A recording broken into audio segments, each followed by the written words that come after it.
Good morning, good afternoon, good evening, everybody. Welcome to our collaboration event for PEMSI's EAS Congress, the East Asian Seas Congress, coming up in December 21. This is a collaboration event, a pre-event, and we're talking about some of the work we've been doing in Blue Communities. We've got two panel sessions coming up. And I'd ask you that as you join, please can you mute your microphones. We will and we are recording, so if you don't want to be seen on the recording, please can you switch your cameras off if you want to, if you don't want to be seen. Welcome you having your cameras on, but be aware of the bandwidth that's involved. So, yeah. Thank you for joining us. I'm going to start sharing my screen now. Thank you, Vicky. Vicky Chung is in the background organising us. So thank you to Vicky as well. And I'm hoping this is going to run smoothly. We're going to have various presentations. So if you've got any questions that you'd like to ask, please do post them in the chat. And we can address those after the presentations. So firstly, welcome to the PEMSI collaboration event. I'm going to tell you a little bit about the programme of Blue Communities around which this event is formed, really to set the scene for our talks, speakers and panellists. As I said, this collaboration event is one of the precursors of the two-day PEMSI Congress, which takes place in early December. The Congress is an intergovernmental event, and it makes recommendations concerning the environmental management and development of East Asian seas for the next 5 years. I want you to bear that in mind as you listen to our presentations, so that during the discussion sessions, I can ask the panelists and the audiences to consider what our recommendations to the PEMSI Intergovernmental Forum are. So, what is Blue Communities? Blue Communities is building capabilities for marine planning in Southeast Asia. And we're doing this because we really believe that actively well-managed marine ecosystems are better able to support the health, the well-being, the security and livelihoods of people in coastal communities. Why are we doing it? Well, we want to support management of the use of the marine environments in a way that reduces conflict between users, which is increasing, that mitigates the risks associated with expanded or new uses, but at the same time protects the fragile ecosystems and sustainably supports livelihoods, food security, health and well-being of coastal communities. And right early on, Blue Communities is 3 years into a 4-year programme. We felt that we needed to develop the capacity in the region to implement marine planning. So what is marine planning? The process brings together multiple users of the ocean to make informed and coordinated decisions about sustainably, and it generally uses maps to create a picture of a marine area, identifying where and how an ocean area is being used and what natural resources and habitats exist. Where are we doing Blue Communities? Well, the need for marine planning has been recognised at government and intergovernmental levels, and we took our cue initially from PEMSI, in fact, on this. In Blue Communities, we focused on case studies in 3 established UNESCO Biosphere Reserves and in Tun Mustafa Marine Park in Malaysia. These areas have full support locally and nationally from the communities, and our partners have very strong links, research links with these areas. And through Blue Communities, they're making a difference locally through their science and knowledge. Our long-term aim is that Blue Communities' knowledge and approaches will be shared across East Asia and more widely across the UNESCO Biosphere Reserve Partnership and Network globally. So who are we? Well, we have academic partners in the UK and across Southeast Asia, as well as NGO partners with special interests in Southeast Asia, coastal communities and biodiversity, and as well as in biosphere reserves. We've been working closely with local, national and international stakeholders, and we have an advisory board that includes, for example, Amy Gonzalez, Chief Executive of PEMSI, And particularly in terms of today's event, Dave Mills from WorldFish and Bruce Maycock of the Asia Pacific Academic. So Dave Mills from WorldFish, Bruce Maycock from the Asia Pacific Academic Consortium for Public Health.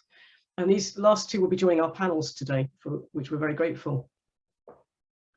So what are we doing? Well, conceptually, the program has two equal but also very interrelated drivers: to build regional research capacity and capability, especially with our partners, and to address sustainable development goals. And these are some of the goals that we are addressing. We've got 5 related challenges, and I highlight particularly preparing for climate change and promoting sustainable harvesting in aquaculture and promoting good health. Because obviously these are particularly topical at the moment, both for PEMC and for the climate change COP that's upcoming. We've already produced many outputs, and I'm hoping that you're going to hear about some of these during this event. So how have we been delivering this? We have 12 interrelated and interdisciplinary projects, highly interdisciplinary, that help us to address our challenges, considering, for example, human and ecosystem health, ecosystem services and their trade-offs, small-scale tuna fisheries, governance and decision-making, ecosystem modeling under climate change, and scenario planning with local communities. And we've been delivering these projects and building capacity through cross-cutting activities. We've worked with local communities and researchers and co-developed the research with them and co-delivered it with them.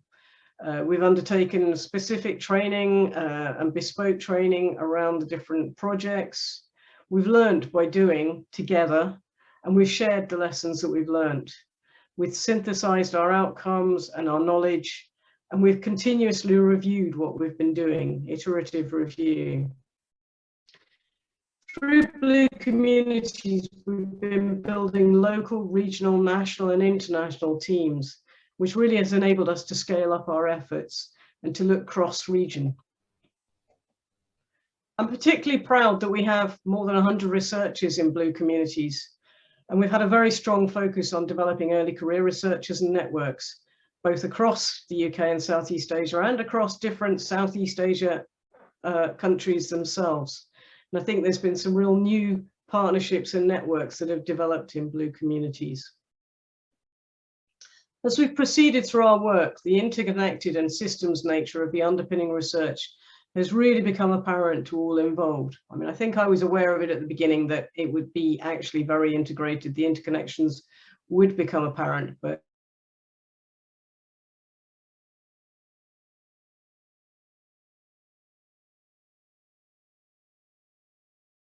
speakers who are coming up in a minute will be able to give you a flavour of the research that we've undertaken and the outputs, outcomes and impact that we believe we're achieving. So with that very brief introduction to Blue Communities, I introduce you to our 2 panel sessions. The first session is going to be healthy ecosystems and healthy people, and the second is multiple users of the marine environment, impacts of climate change and communicating the science. In each session, we're going to have 4 10-minute presentations, followed by 25-minute panels for questions and answers and discussions. So without any further ado, I want to pass over to our first speaker, who is Charya Mahaja from Universitas Nasional in Indonesia. So Charya, if I stop sharing, I'm hoping that you can take over. Please Thank you, Mel. do post your questions into the chat box. Over to you, Charya. Thank you, Mel. I will start sharing my screen now. Okay, so good day for everyone. My name is Charya Maharja. I'm an early career researcher from the Center for Sustainable Energy and Resources Management, Universitas Nasional, Indonesia. Today I will share our experiences of doing ecosystem service research in our case study site in Indonesia. So our case study site is the Takabonerate Kepulauan Selayar Biosphere Reserve. It was designated as a Biosphere Reserve in 2015. It is an archipelago of 130 small islands with a total surface area of 45,000 square kilometers. We did our research for blue communities mainly in the Bontosukuyu district, located in the transition zone of the Biosphere Reserve. It is a district of the highest number of fisher households in the whole area, with a total of 15,000 residents. When we try to do our ecosystem service research in the area, one of the main challenges we first had was the scarcity of data, especially those related to the ecological data. So it made it very difficult to estimate the natural capital or the stocks that yield ecosystem services existing in the area. But we did several things, especially in the beginning, to understand the relations between the coastal and marine ecosystems there and the benefits that the people receive from them in the area. So one of the things we did was the habitat mapping. We found that the coral reef habitat, especially in our case study site, is very large. It's about 13 times the size of the city of London. And we did also marine biodiversity measurement in the fishing grounds in our case study site. And we found that fish diversity in the sampled spots is on average is 1.6 times more diverse than an MPA in North Minahasa, which is also located in the region of Sulawesi. North Minahasa is also a significant area for the fishery sector in the area.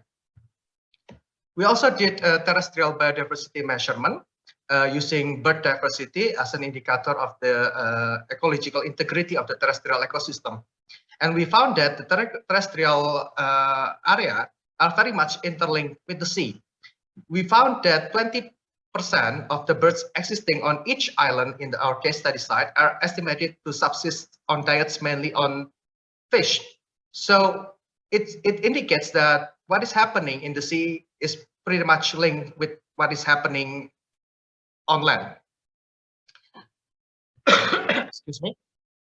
So we can say that the area contains an enormous potential for natural capitals that may benefit the people living there. So the next step we try to do is to understand the characteristics of the people living in the area.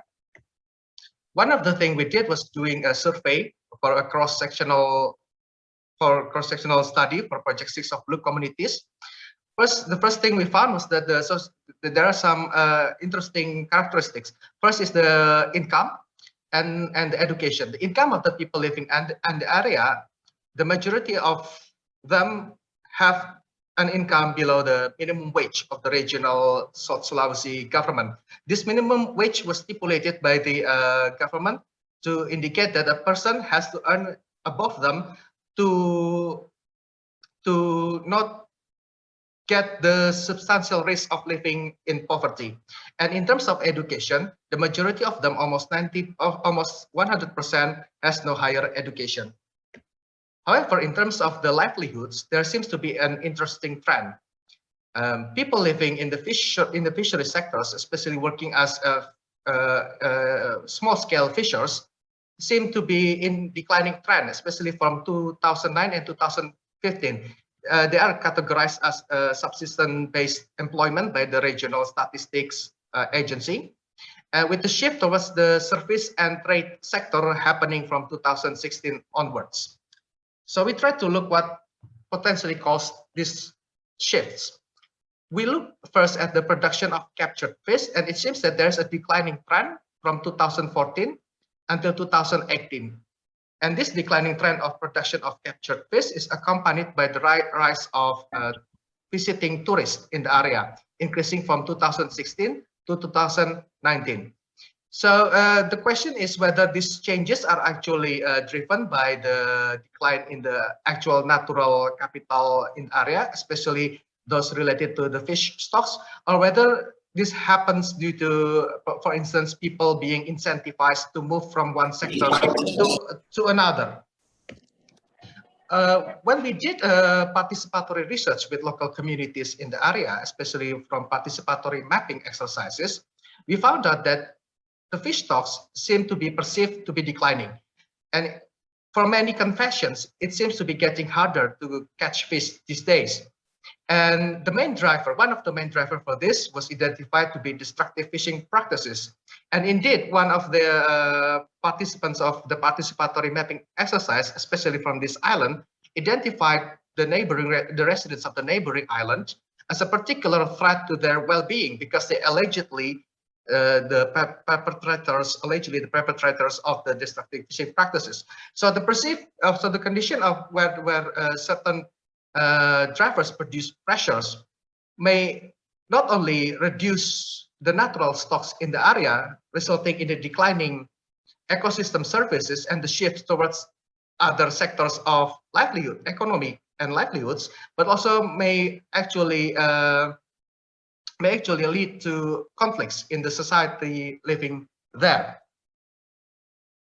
But of course, with the shift towards the tourism sector, we may actually say that the tourism can provide a win-win solution, whereby the incentive to protect the natural environment and preserve its natural beauty can also benefit the fishery sectors and the sustainable living based on the sea itself. But of course, the situation there is not as simple as that, especially when we talk about the cultural ecosystem services and the benefits the people obtain from these services. Especially from one of our published paper, we found out that the benefits of tourism in our study area are perceived to be unequally distributed. There seems to be a particular perception that, especially with the risk of several culturally significant coastal areas being cordoned off, and thereby restricting access from local people to visit the sites, to be one of the main fears about the potential of tourism in the area. And indeed, when we asked people to map coastal areas that have cultural meanings to them, they chose many coastal areas that indicates indeed the spiritual values, particularly on those coastal areas, are very significant for them, with many selecting coastlines that contain sacred and ancient graveyards there.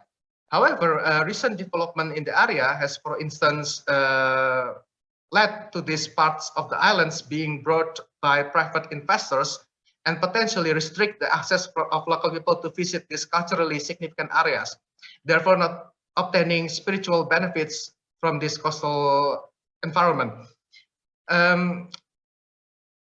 The dilemma for the local people itself, they recognize that developing these areas may be beneficial for them, especially in terms of providing knock-on effects to other economic sectors, especially in the shorter terms.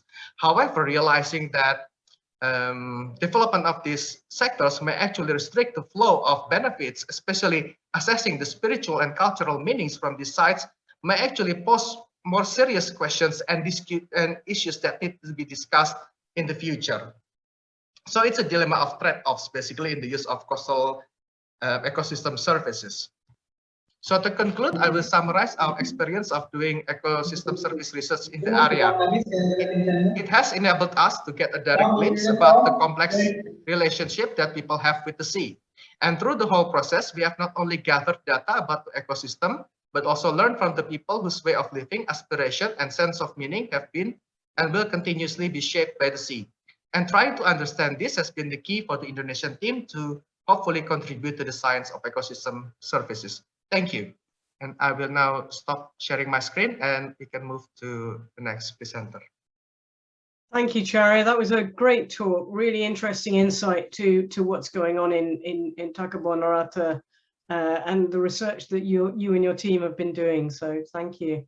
We're going to pass over to Dr. Olivia Langmey from the University of Plymouth in the UK. Olivia, are you ready to talk? Yes, can everybody see and hear me? I can hear you, yes, and see you, yes. Okay, great. So I'd like to follow that great presentation with a bit more information on what we've been doing, mapping and modeling ecosystem services. So, understanding the potential of habitats to provide ecosystem services is really a fundamental component to ecosystem service assessments, and these are increasingly being used to support natural resource management. However, the ecosystem services assessments to date have been heavily biased towards terrestrial systems and higher income countries. Tropical marine applications are scarce, especially in Southeast Asia. But evidence linking habitats with ecosystem services they provide underpins ecosystem service assessments and provides this really important linkage between marine ecosystems and coastal communities. So we have marine habitats providing a wide variety of ecosystem services. The examples I've given here are fish nursery habitat, carbon burial, waste processing, but there's also provisioning services, cultural services. And these in turn give rise to the societal benefits such as the fish we eat, healthy climate and clean seas. So it's almost, you can consider it as a two-step process. We were looking to evaluate the linkages between the habitats and the ecosystem services. And we did this via a big review across 18 different ecosystem services and 13 different habitats. This comprised 449 reports and peer reviews, pieces of evidence, plus expert opinion. And this culminated in a paper in Ecosystem Services led by my colleague Caroline Hatton that was published this month, in fact. The table here is a small extract from the Ecosystem Service Potential Matrix showing provisioning services and along in the columns and habitats in the rows. And the numbers indicate the scores. So the higher the score, the higher the linkage between that particular habitat and that ecosystem service. And we also assess the confidence in that linkage, which is given by the shading. So the darker the shading, the more confidence we have in that linkage. So we can really start to understand the relationship between the marine habitats and the ecosystem services. The evidence supporting these linkages was not even. It was mostly biased towards provisioning and regulating services. And you can see that cultural services tend to be the least well studied. It also wasn't evenly distributed across the different habitats. It was much more biased towards corals, mangrove seagrass habitats, and the sedimentary habitats there's much less information about. And the same with pelagic habitats, although there is quite a lot of information about modified habitats, which was good. So we have used this information together with habitat maps to map the potential for habitats to supply ecosystem services across a case study area. The example I've given here is Biton Island, Palawan, and on the right-hand side, you can see a habitat map. This has actually been gridded, which is why it looks like that, with the key habitat types. So this visualization can help the management because you can start to identify which areas have the potential to supply high levels of ecosystem services. This slide has 3 different ecosystem service layers on there. They're all provisioning services. So food from demersal fish on the left, food from pelagic animals in the middle, and food from plants on the right. And I think the main point with this is they're very different. When you look at it spatially, the high areas are concentrated in the ecosystem services are concentrated in different places. However, the habitat potential for ecosystem service provision is unlikely to reflect the real world delivery of ecosystem services, as human activities are not taken into account. And I've just illustrated this slide with a few of the activities that we've been interested in terms of fishing activities, aquaculture and tourism. Pressures resulting from human activities can damage habitats, causing degradation and loss. These are some of the pressures that we've been exploring: abrasion, habitat loss, and litter. And we've been assessing this linkage between habitats, activities and pressures using a number of different methods. So first of all, participatory activity mapping. We've been looking at the location of different activities across case study areas, using varying methods in each case study with an overall focus on fisheries, aquaculture and tourism. And the map here shows some of the activities that occur in Tun Mustafa Park in Sabah province in Malaysia. Another method that we've been employing is an analysis framework to understand the activities, pressure, linkages, and also the risks.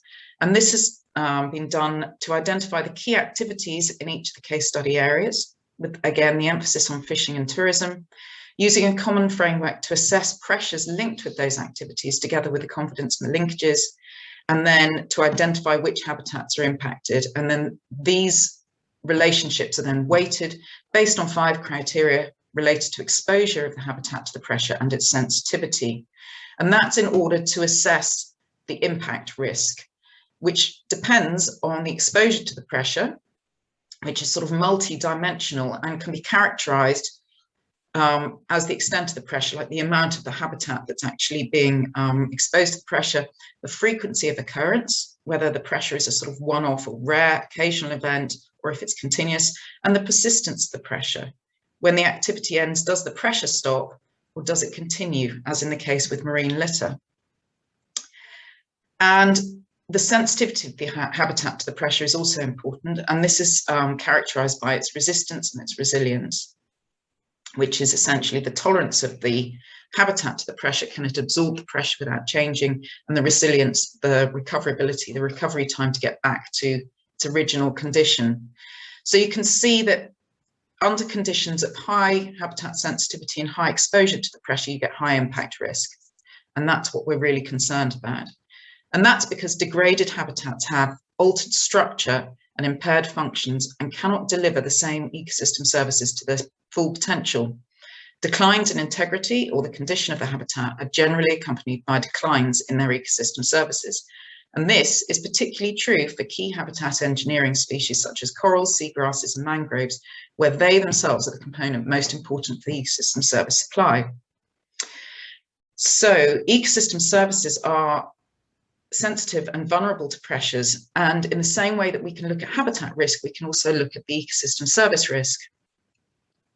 So as I mentioned, we're looking at individual case studies and also at the Southeast Asian or regional perspective to identify the main sources of risk, the ranked activities and pressures, and also the habitats and ecosystem services that are most at risk. And this is because understanding and assessing risk, both for the habitat condition and the ecosystem service supply, allows the prioritization for management. And then the final method that we're using is Bayesian belief network modeling, where all the information, both on the habitat maps and the activity maps that I mentioned, together with ecosystem service matrices, activity pressure matrices, and habitat sensitivity, is being incorporated into a stochastic modeling framework in order to better understand this difference between the potential ecosystem service supply and the modeled ecosystem service supply that takes into consideration the activities and their impact on habitats and ecosystem services. And using this, we can start exploring management scenarios to start being able to evaluate trade-offs in ecosystem service supply, which essentially are the outcomes of these management scenarios. So we're using a combination of geospatial and statistical methods to understand ecosystem services and their distribution, both mapping of habitats and activities, this risk assessment, as I mentioned, of activities, pressures, and habitats, and a modelling approach to incorporate the spatial and non-spatial evidence base. And we're looking at these different methods and assessing each of the case studies with different starting points and looking at different data availabilities to best understand the most appropriate and applicable methods. And this will inform natural resource management and marine planning, because through these assessments, we'll have a better understanding of the potential for marine habitats to supply ecosystem services and their spatial patterns across landscapes. We'll have an understanding of the main risks and the most vulnerable habitats to these activities and pressures, and the ecosystem service vulnerability too. And we'll be exploring management scenarios to make explicit these trade-offs in ecosystem service provision. And one of the areas that we're particularly interested in is the fisheries, because this is quite a complex problem. The fisheries themselves are an ecosystem service, but they're also a key threat. Thank you for your attention. Thank you, Olivia. You did a really good, really good summary of a huge amount of work that's been going on in Blue Communities for the last 3 years. So I sort of, yeah, I'm blown away by how well you've covered that lot as well. Going to move on, as I said before, going to keep moving and going quickly. The next speaker is Dr. Beth Roberts from the University of Exeter. And I can see, Beth, that you're sharing your screen already. Just off you go.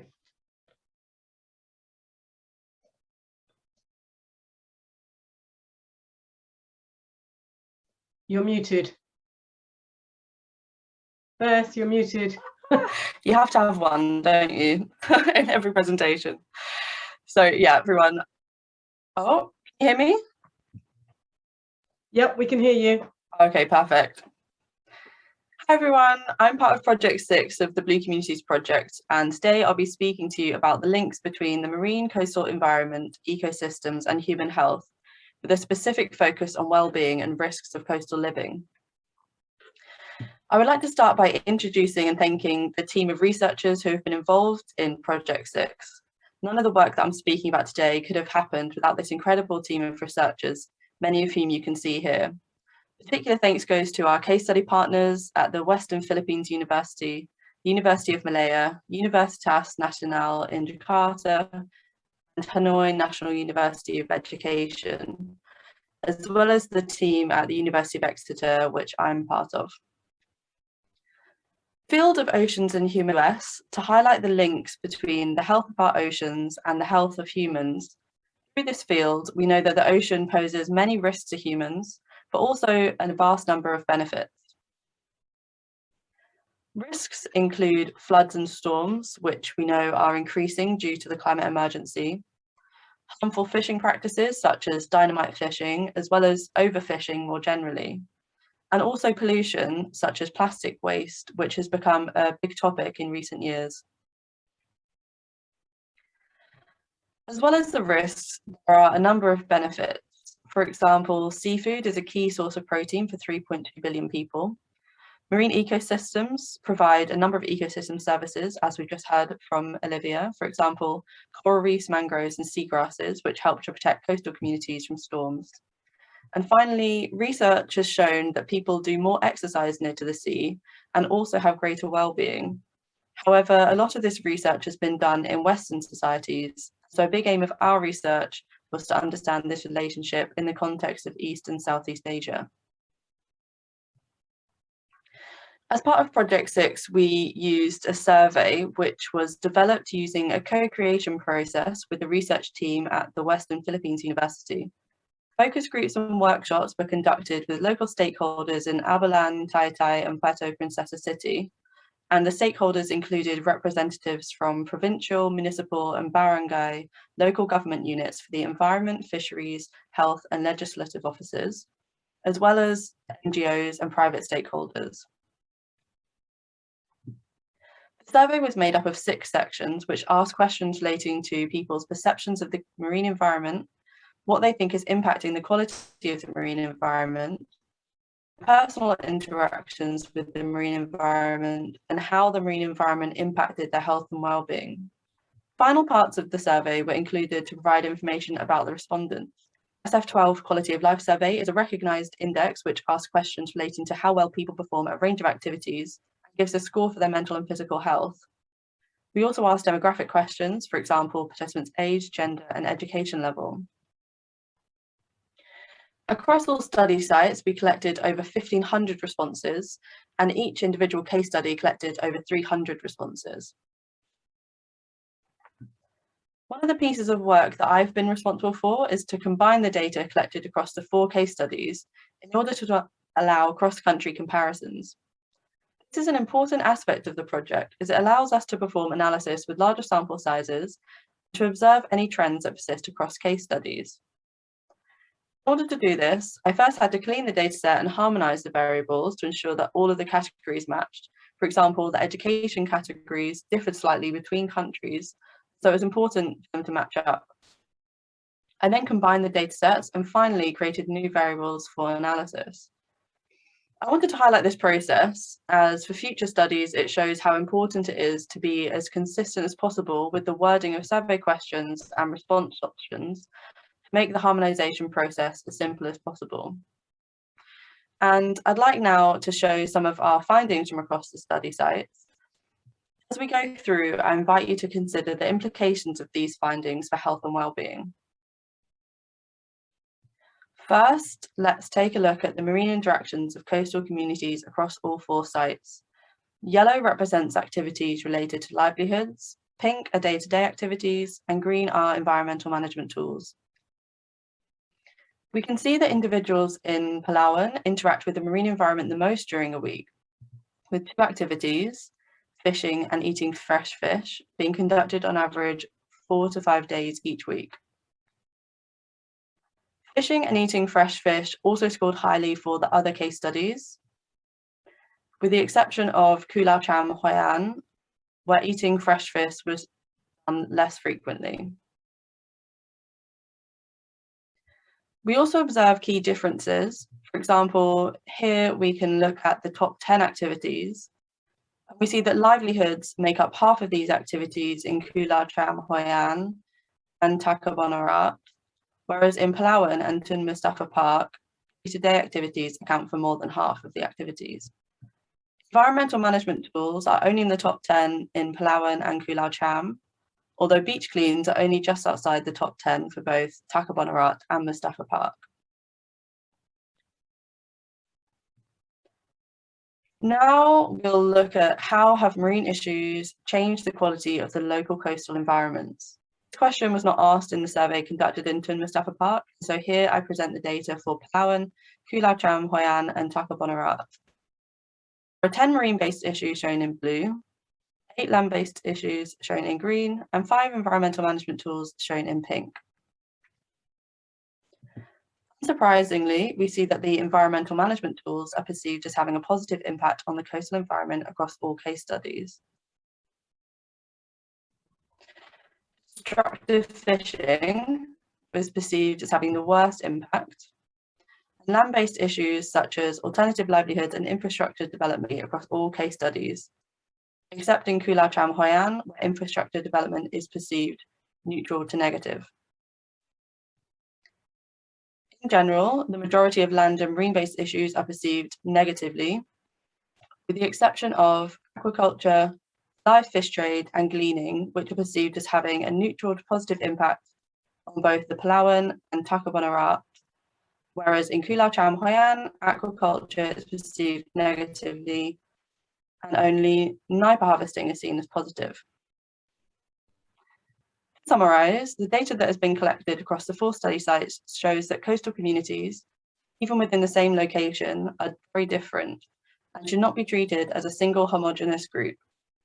This has implications for health and well-being, as policies and management to protect the local marine environment needs to be tailored to the health needs of each community. Thank you very much.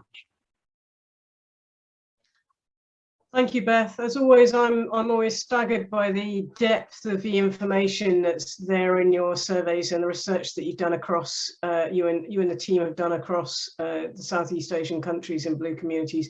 I just feel there's so much that we can mine from that data, and I'm really looking forward to seeing that. I'm going to pass next to Dr. Ha from Hanoi National University of Education in Vietnam, who's going to give another perspective on the health research that's been undertaken in blue communities. So over to you, Dr. Ha. Yeah, thank you, Mel. Good morning or good afternoon, everybody. My name is Nguyễn Thu Hà. I'm a lecturer and researcher at Hanoi National University of Education. Today, I'd like to talk about some results from our research related to links between the marine coastal environment, ecosystem, and human health in our case study. As you know, a healthy coastal marine environment, including coastal habitats such as coral reef, seagrass meadow, mangrove forest, impact the resilience of local community. However, the quality of this ecosystem is increasingly affected by a variety of anthropogenic and environmental drivers and pressure. As one of our projects seek well-being benefits and risks of coastal living to investigate how local coastal communities think the marine environment and the linkage to their health and well-being. This presentation aims to show the perception of local community concerning the drivers and pressures affecting the coastal marine environment in the Pulau Cham Hoi An Biosphere Reserve in Vietnam. Next, please. Next, please. I would like to begin by showing our study area. The city of Hoi An is located in the Quảng Nam province in the central Vietnam. It consists of the old town of the Hoi An, Thu Bồn River estuary, and the Cù Lao Chàm archipelago. The old town Hoi An was declared a UNESCO World Cultural Heritage Site in 1999. Our survey conducted in Cẩm Thanh and Cửa Đại district around Hoi An city center and Cù Lao Chàm archipelago. The Cẩm Thanh district is comprised of Thu Bồn River estuary and Nepal palm forest located in south of Hoi An city. The Cửa Đại district consists of Hoi An beach, and Cù Lao Chàm archipelago, also known as Tân Hiệp district, is located 18 kilometers off the coast of Hoi An city. And the archipelago is an MPA that was established to protect the extreme diverse of coral reefs south of the coast of the archipelago. And the UNESCO site and MPA together called the Cù Lao Chàm Hoi An Biosphere Reserve. Next, please. The survey was created in line with the ecosystem enriched driver pressure state exposure effect and action model. It is a conceptual framework for integrated assessment of human and ecosystem health and ecosystem services provision. It presents and considers the health and environmental factors interconnected and interdependent. Next, please. As you can see on the table about the participant characteristic of our survey, we had overall 252 samples with 123 from the island and 129 from the mainland. Next, please. The mean age ranged from 50.2 in Tân Hiệp to 54 for the complete mainland sample. And there were slightly more male participants, except for the Cẩm Thanh. And between 62 and 72% of the participants had secondary education. And 69 to 81% of participants worked in marine-related industries. Next, please. In our study, there were 22 items categorized as marine issues, land-based issues, and environmental management. I'm going to present some findings from using exploratory factor analysis to group the items into categories in order to facilitate analysis and to see how the communities perceive links between certain items. Next, please. Now we can look at which item were included in the mainland and the island side, and we see that overall there are key similarity between two locations. However, we find some interesting differences. For example, overfishing was only considered an issue in the island communities, and illegal fishing was only considered an issue in the mainland. We also see that Nepal palm harvesting was only important for the island community, and that alternative livelihood were only important for the mainland. This makes sense, as during interviews, the island community spoke a lot about being able to rely on their traditional livelihoods, particularly during the COVID-19 pandemic, whereas people living in the mainland are much more reliant on alternative livelihoods, particularly with Hoi An being a tourist hotspot, which would have suffered during the pandemic. Next, please. Across the two locations, we see that environmental management was perceived as making the environment much better, and waste management was perceived as making it worse. To address the plastic waste issue in Cù Lao Chàm Island, implemented a ban on plastic bags since 2011. Coastal risk and fishery livelihood and fisheries livelihood support were also perceived similarly across the two communities. For the island, we see that they have two extra factors, with illegal fishing being perceived as making the environment worse at a similar rate to waste management, whereas Nepal palm harvesting was perceived as having little impact on the environment. Next, please. Now, I would like to elaborate on this factor for a few minutes. Firstly is environmental management. That is related to what I was saying earlier. The effort of local stakeholders, continuous environmental research, and the implementation of large range of policies have shown a variety of beneficial effects on the coastal marine environment in Cù Lao Chàm, Hội An Biosphere Reserve. On the mainland, for example, the Nipa palm forest in Cẩm Thanh area has significantly reduced in size due to the high demands for artisanal craft, for example, souvenir, and the development of tourism. However, in the last few years, the increase in ecotourism in the Nipa palm forest has increased local stakeholder awareness and contributed to the implementation of policies limiting coastal development in the proximity of the forest. This continuous conservation effort have improved the resistance of this ecosystem to extreme weather and other climate change related events. Moreover, the expanding of ecotourism sector and sustainable practice have contributed to economic stability by providing jobs, mainly in the ecotourism for the local people. Next, please. The next factor is waste management. The old technology of the landfill in Hội An city and the increasing amount of waste associated with the growing tourism sector result in high level of untreated waste. It is estimated that 4% of yearly plastic waste of Hội An city enter the river and subsequently the coastal marine environment. Especially in the monsoon season, the untreated waste affect the quality of the surface and the underground water. Besides, the large quantity of liquid and solid waste cause the nutrient-enriched water is likely to disrupt the balance of the coastal marine environment. Policies have been implemented different level to mitigate the effect of the widespread plastic pollution. However, marine plastic continue to affect the quality of the coastal and marine ecosystem in case study. Next, please. The next factor is fishery livelihood and livelihood support. In the mainland, the high level of urbanization are strongly associated with the development of tourism. Tourism provides a large variety of jobs, new business opportunities, and livelihoods for the local community.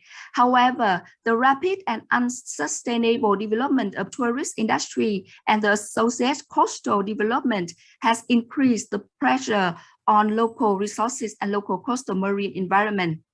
These developments are linked with the marine pollution and smaller distributed area of native ecosystem and increase the impact of extreme weather events. For example, the Cửa Đại Peninsula has experienced 150 meters of coastal erosion between 2005 and 2013. On the island, the construction of military roads on Iceland has contributed to erosions, rock slides, reduced forest, and coral reef deterioration. Next, please. Besides the infrastructure development, the effect of popular tourist activities such as snorkeling are becoming increasingly evident as dead coral and coral rubber increased. Moreover, the increase in the tourism has increased the demands on local resources, including fishing, aquaculture, and gleaning products. Consequently, the incidence of fishing violation have increased. On the mainland, the drastic increase in shrimp aquaculture has contributed to mangrove encroachment and antimicrobial resistance in the local fauna. Next, please. The other pressure, we can see that the continuous use of large variety of antibiotics during the shrimp farming is likely to cause detrimental effect on the local ecosystem in Cù Lao Chàm, Hội An. Additionally, terrestrial farming in the Cù Lao Chàm, Hội An area also use variety of pesticides. In the monsoon season, these chemicals seep into the ground and surface water. Similarly to the antibiotic used in aquaculture, pesticides are likely to have a negative effect on the local flora and fauna.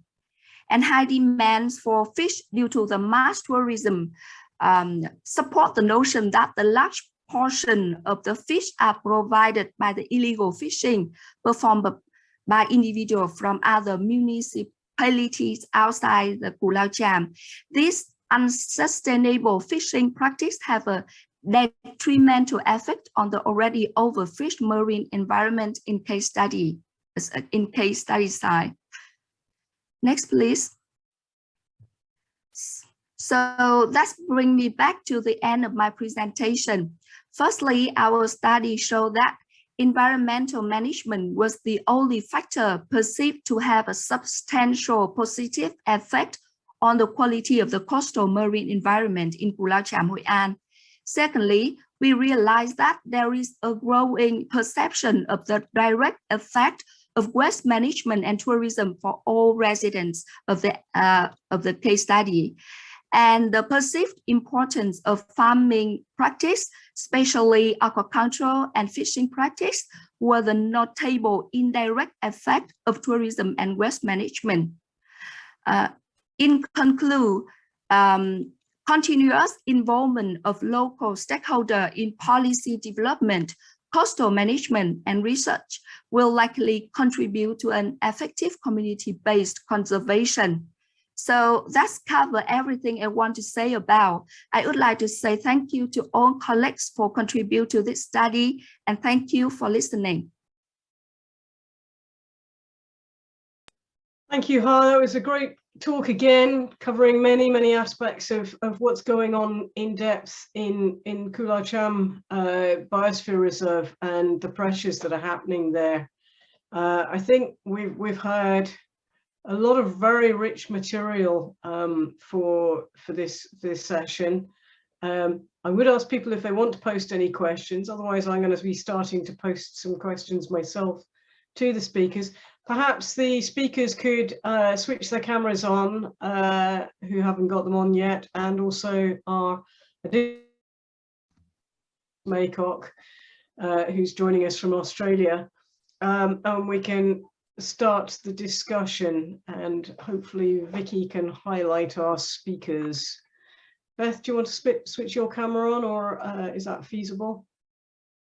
Yeah, great. Thanks, Beth. Okay. We've gone into a different view on my thing. Let's go to gallery, right? So some really great presentations, which I think just really highlight the complexity of what we're dealing with in coastal communities and their environments. You know, we know that these places are very rich in supply of ecosystem services, and we can see that there are a lot of pressures on those ecosystem services, and we're getting this knowledge in blue communities in quite different ways.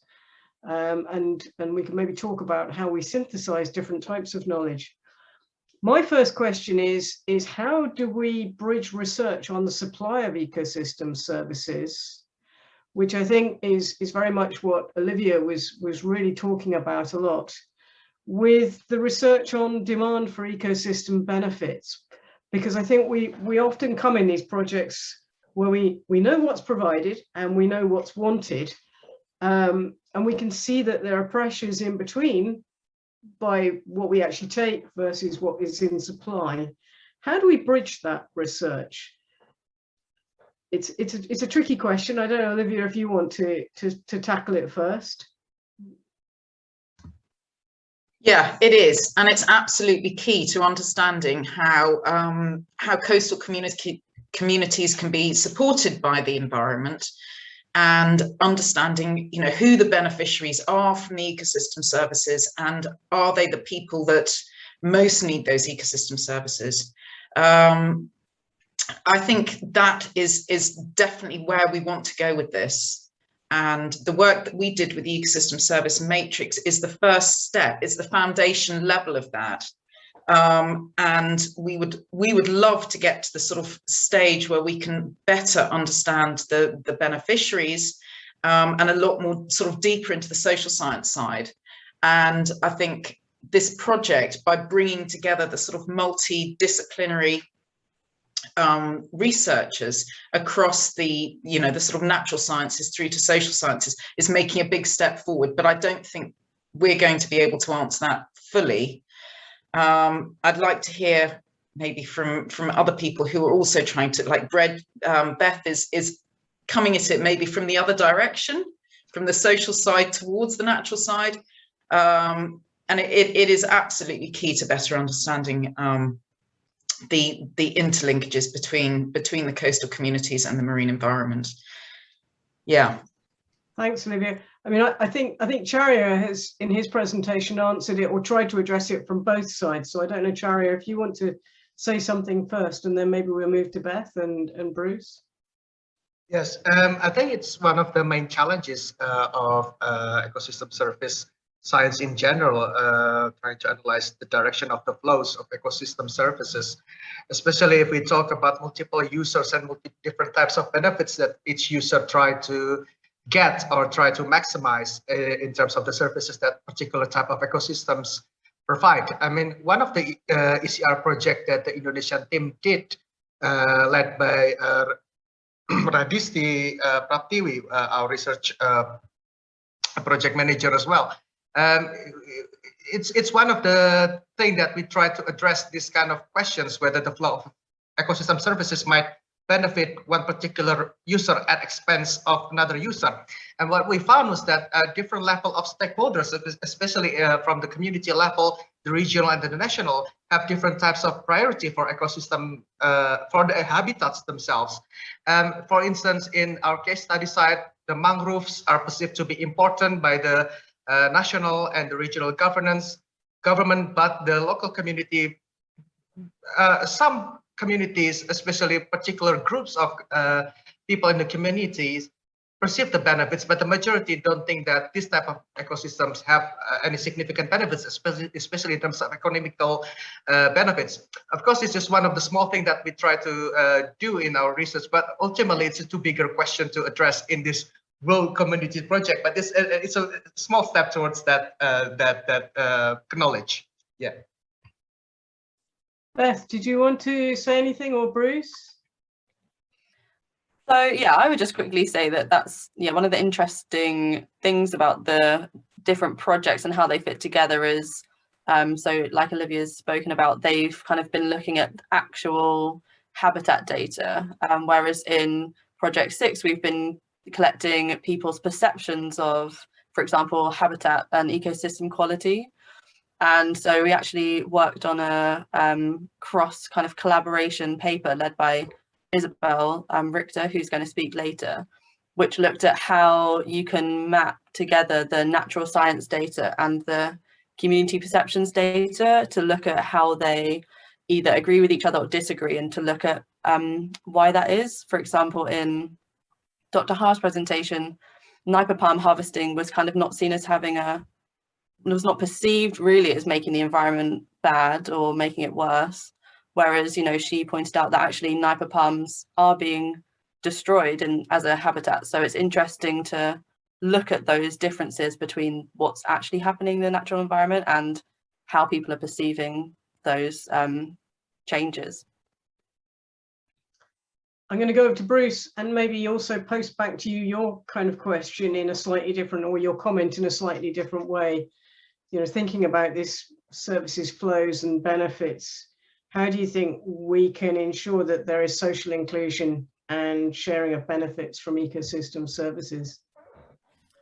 The skeptic in me, Mel, suggests that that's an intensely difficult thing to do. But I just want to make a couple of observations. So the data that's been presented so far provides wonderful baseline, as well as telling story about how those services are being used. It allows us to then be able to make some commentary about how future things are potentially going to impact upon us or upon those groups. So, for example, the shift in tourism or the reduction in fishing, which has already been identified. One of the things that we didn't intend to do when we set this up was actually take it to the next step of then the dissemination beyond academic papers. And not all researchers are going to be comfortable with that next step. But because I work in policy and regulatory environments and health promotion, we nearly always set up industry or government or other support structures around our research, which include steering or advisory groups at a local level. And it's one of the dissemination streams then for the findings of this research. Because it's only through being able to get things like that happening that you can actually start to get this social inclusion. And so, for example, in the Philippines, you've got the national movement of Pakisama, which includes fishers and small farmers, small farming groups, indigenous people, rural women, and youth. Well, you know, I think it's by including groups like that might then be able to get storylines research into a national discussion, into a regional and local discussion, that we can actually have the social inclusion. Because the issue with social inclusion is those that are least powerful have least access to get their voice heard anyway. And so we have to set up some mechanisms there and be mindful of that as we start this research. I've got to say, though, the material that's been presented today is absolutely phenomenal. And if you think back over 3 years ago when it all started, it is truly incredible to see these shifts. Yeah, thanks, Bruce. I absolutely agree with you. I think the work's been amazing. I'm going to move some of what you've just said, Bruce, over back to Ha and Beth, because I think that kind of local dissemination and the local benefit versus the regional benefit of the research is quite important, and how we tie those together. And when Beth and Ha were talking, I was thinking, well, with these sort of, we've got deep dive into what's been going on in Kulao Cham from Ha, and the cross comparison of Beth and Ha. I mean, how do you think that deep dive benefits your local stakeholders in Kulao Cham Biosphere Reserve and Hoi An versus the cross-regional comparison that Beth's done? And maybe Beth wants to think about that question from the other dimension, because I think, you know, there are real advantages to deep dive and to the cross-regional comparison, and we've shown that both on the ecosystem services and with you on the health survey. So I'd be interested in your perspective first.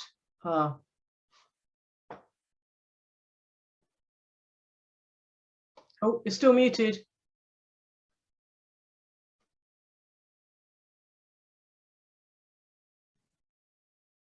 Sorry, can you repeat again in the just 1 or 2 sentences? Can you repeat again? Sometimes I cannot catch up with what I say. Your deep dive survey into Kulao Cham, who's benefiting from that in Hoi An and Kulao Cham? And do you think that those people also benefit from the regional comparison that Beth has presented? Or do you think locally more people benefit from the deep dive research that you've done? Yeah, I think, I don't know that I understand you right or not, but I think the most beneficial of the local people, local participant in our case study, is they had the chance to join this research and had the chance to raise their voice on what the policies have done, what the local authorities have done. Maybe they also see the impact, the positive impact that they haven't had the chance to raise their voice. And it is one valuable way to evaluate the effectiveness of the MPA during their activities. So I think the most benefit is that. Sorry. And do you think the local managers and the local policymakers are going to listen to those voices? Yes. When you present your research? Sorry? Do you think the local managers and the local policymakers are open to listening to those voices that you present to them from your research? Yes. With the policymaker, they also have a chance to know what the local people think and what need to change, what need to modify. So I think it's beneficial for all the stakeholder in the project. Yeah. Thanks, Ha. Beth, do you want to talk about the cross-regional comparison? And also, I'm going to add another question. How easy was it to harmonize that data? Because I can imagine it's quite a struggle to do that. But I think, you know, when you think about places, you know, the PEMC agenda, to harmonize that data is probably quite important. Yeah, so yeah, firstly on harmonizing the data. So yeah, it was challenging. I think because all of there's kind of like the baseline survey, but in some cases, you know, wording might get changed very slightly, and it doesn't seem like it's a kind of like big deal at the time. But then when you're actually looking across all of the questions, you start to see that, oh, actually, we do now have to maybe do some kind of internal work to make sure that all of the measures are going in the right direction. And on the same response kind of scales. So I think that that is one of the main kind of challenges, because obviously for each of the case study partners, they are mostly working with their own survey. So I think that's just something to bear in mind for the future, to make sure that all of the surveys are much more consistent in the future. And on the benefits of doing these kind of regional cross-country comparisons, I think it's a really nice way of showing if there are any general trends. So for example, the papers that I'm actually looking at are using the mental health scores. So it's going to be a really nice way of looking at what similar variables impact mental health across the 4 different case study sites. And then that's going to be really nicely complemented with each of the individual papers from the case study partners, which are going to go into more detail and break it down by location. So for example, Dr. Ha was saying that there was a comparison between the island communities and the cities, and so we'll get a more richer picture of those individual locations. Whereas, yeah, I think the benefit of the cross-country paper is that it can show where the overall trends are, which, you know, maybe they're different for kind of higher level policy versus local level policies. Thanks, Beth. Charya, you kind of have been involved at this local level as well as the cross-regional comparison. I'd just like to ask you quickly if you want to make any further comments, particularly on that social inclusion, before I pass my final question to Bruce to kick off. But Charya, do you want to say anything on what's been discussed so far?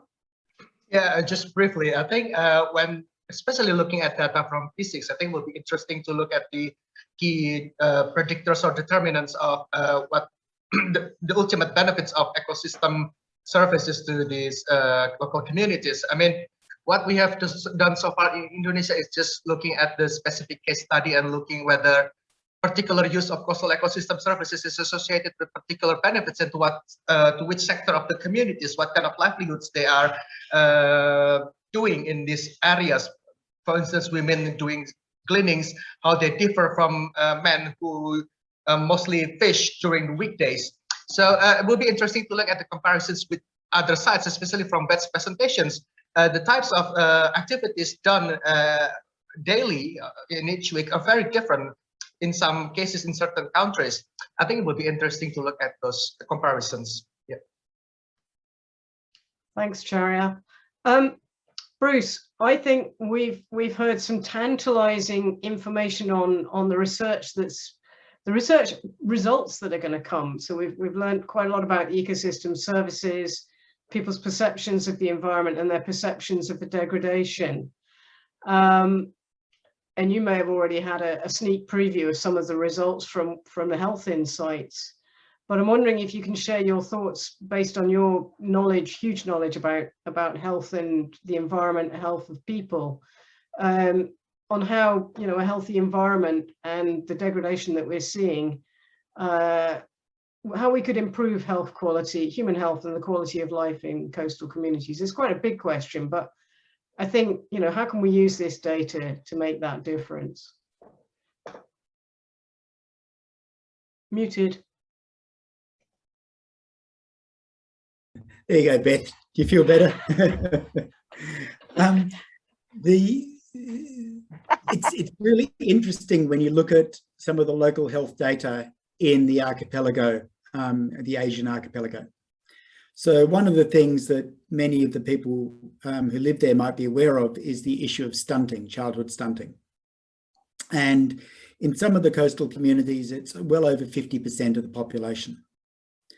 Now, one of the things that, and so we're seeing public health people coming on in and unfortunately coming in and going, right, what we need to do now is supplement your diet, provide you some more external sources of protein, and oh, look, you need zinc during pregnancy and other things to stop this stunting continuing, without actually asking the question as to what are the factors that are contributing to this. And obviously one of the major ones is reduced fish stocks.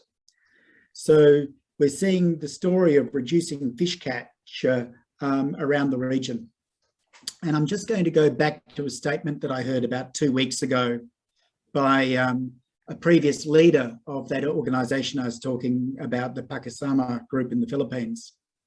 So Ryle Socrates made a comment that when he was the leader of this group, that he was seeing communities being absolutely devastated by illegal trawlers coming in once and taking so many fish from the region that they then had famine and malnutrition for 6 months.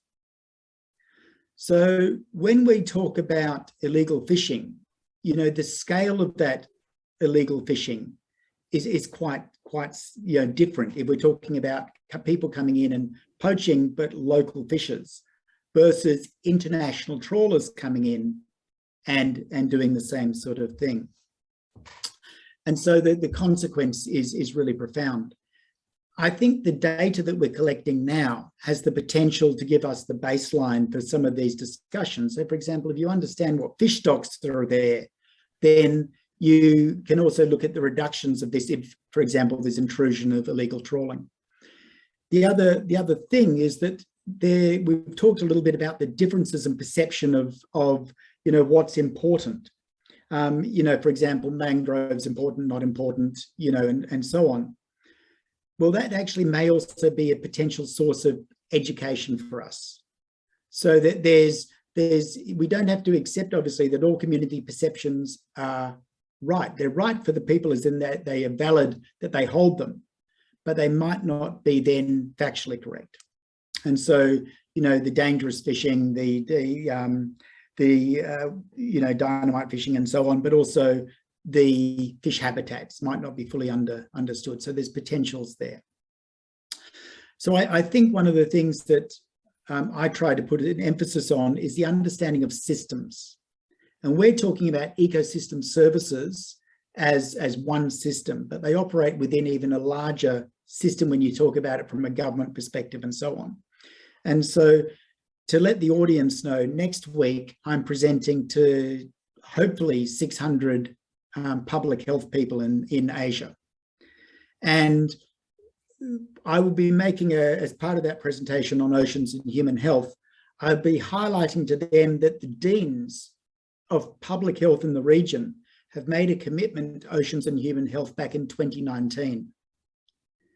The trouble is at the moment that we're not connected. So the deans don't understand who to connect with in the rest of the university. And if I'm one of the things that I will be asking the deans to be considering is to actually make representation to the university to start up institutes or centres in their university of oceans and human health. which will be large multidisciplinary centres, so that we don't get fish researchers, biological researchers working in isolation, but have the capacity for a whole of institution response. I'm going to pause there, Mel. That's fantastic. I mean, privately in the chat, I actually said to Olivia, do we want to talk about how we bring human health into the framework of ecosystem services? And I think you've actually just answered that, Bruce. It's about systems thinking, and it's about bringing people together. And given that we're here on a PEMC Collab event, I think I probably should share with you that one of the things I was most impressed with from the policy point of view at the last PEMC Congress was to have the honor of meeting the Singapore Minister for Health and the Environment. And to me, that seemed incredibly progressive, that you actually had a minister who was responsible for both health and the environment simultaneously. And I think you're right, it's that systems linking that we need to do to join up all of these areas. And I think we've had a really good go at doing that in Blue Communities. And what you're talking about doing next week, oceans and human health, fantastic. I'd probably add in that you probably also need to bring in waste management, land degradation, and add those into the mix. But systems thinking unfortunately just gets huger and huger and huger. But I only have 40 minutes now. Oh, we've got a long question that's just come in. I don't think we've got time for that because we're just about to have the break, but maybe the speakers can answer that in the chat during our 10-minute break. I will stick to the 10-minute break because otherwise nobody will be able to hang around for the next session, which starts at 5 to the hour. So in 10 minutes time, or in fact less than 10 minutes time, please do come back for our next session, which is going to be about the multiple uses of the marine environment and the impacts of climate change and communicating the science. So it segues on really nicely from what we've just spoken about. Thank you to all our speakers and panelists for this first session. I've really enjoyed it myself, and I hope you have, and I hope our audience have. So thank you.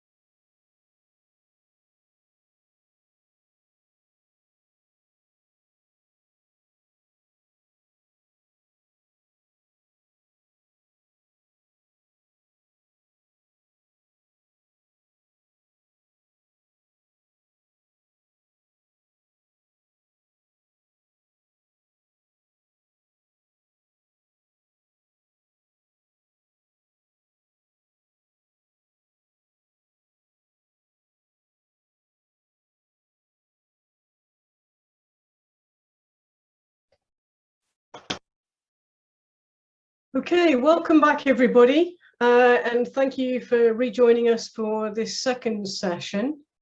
Our first speaker for the second session is Dr. Syazwan currently from the University of Putra, Malaysia, but also affiliated to the University of Malaya in Malaysia. Over to you for your presentation, please. Thank you very much, Prof. Mel, for the very kind introduction. Today I will talk about the predicted changes in marine resources due to climate change and how to prepare for them. And this is actually a case study in Sabah, Malaysia. And again, my name is Wan Muhammad Syazwan, and I am from the University of Malaya and also the University Putra, Malaysia. And I would like to highlight that this is actually an ongoing project under the P10 of the BC University of Malaya. Right. So let me give a brief introduction about the marine sources in Sabah, Malaysia. As you can see in the map, that Sabah is actually part of the Coral Triangle. It is bounded by South China Sea as well as the Sulu-Sulawesi ecoregion. And the area, right, like the coastal nations in the South China Sea, it is actually densely populated, and the residents in the area is highly dependent on the marine fisheries. And the marine resources in that area has been exploited for since the beginning of time, and currently the exploitation is in the form of traditional fisheries as well as the commercial fisheries. So although the traditional fisheries only contribute about 1/3 of the total catch in Sabah, the number of fishermen in Sabah is actually, the number of traditional fishermen in Sabah is actually the highest in the country. And because of the high diversity and abundance of the coral reef fishes in Sabah, so the Sabah is actually is the main contributor or the main exporter of the live reef fish. All right. So in P10, we have tried to synthesize the data from the annual fishery statistic provided by the government. And as in general, we can say that the resources of fisheries in Sabah can be classified into two categories. The first one is the pelagic resources. This is basically the animal or invertebrates that live in the upper water level. And the second one is the demersal resources, which is basically the bottom associated organisms, right? And in Sabah, especially the demersal species is actually highly associated with the reef because of the nature of the habitat. As you can see in the right table on your right side, this is actually the top 10 landed fishes of fishes and invertebrates. And these accounted about almost 60% of the total catch in Sabah. And we actually consider these species actually as a priority species, meaning that these species are of ecological importance, economic importance, as well as the cultural importance to the local communities. Interestingly, if you take a close look at the most right column, right, you can see that the catch trends from the year 2000 until the year 2018, for the past 20 years, you can see that the population, the landings of these species, every one of them shows negative or declining trends. And this raises some questions whether, will these trends continue in the future? And what about the next 50 years? What about the next 100 years? So with those questions in mind, me and my team, we have projected the future changes of fishery resources, and that span across 100 years from the year 2009 until the year 2099. And we have used the very common climate model called as SSDBM. And in this model, we have considered two categories of scenarios. The first one is the climate change scenarios. The second one is the fisheries exploitation scenarios.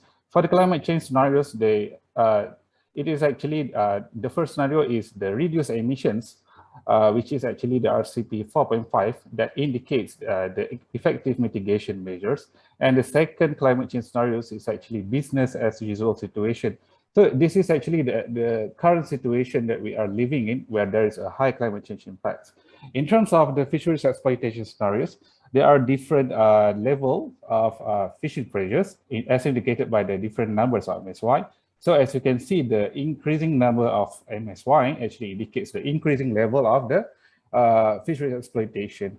So you can see that MSY 0 actually indicates the scenario of no fishing at all.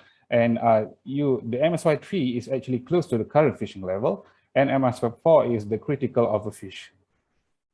Right.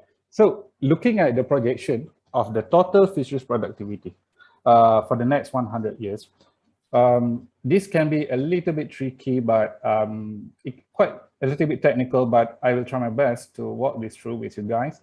So you need to pay attention on the left side. The left side is actually indicates the reduced emissions, which is the low climate change impacts.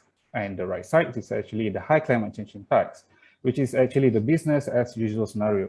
So for these two scenarios, right, you can see that, remember the negative trends of the important species in Sabah just now. So you can see that from this point, which is actually the current years, until to the midpoint, to the mid-century, right? For both scenarios, you can see that the negative trend continues, right? But at the point of the mid-century, there is a turning point, as you can see, for the business as for the low climate change impact scenario. You can see that the fisheries productivity is actually thriving until the end of the century. But the story is quite different for under the high climate change impact scenario. You can see that after the mid-century, the numbers of the productivity of fisheries continues to decline until the end, right? So we did try to break down the fisheries, the total fisheries productivity into the categories that I mentioned, the pelagic and demersal. And as you can see, the pelagic resources actually reflects the total fisheries productivity. But the story is quite different for the demersal species, as you can see here. Regardless of the climate change scenarios, regardless, and also the fisheries exploitation scenarios, you can see that the future is not looking good for the demersal resources.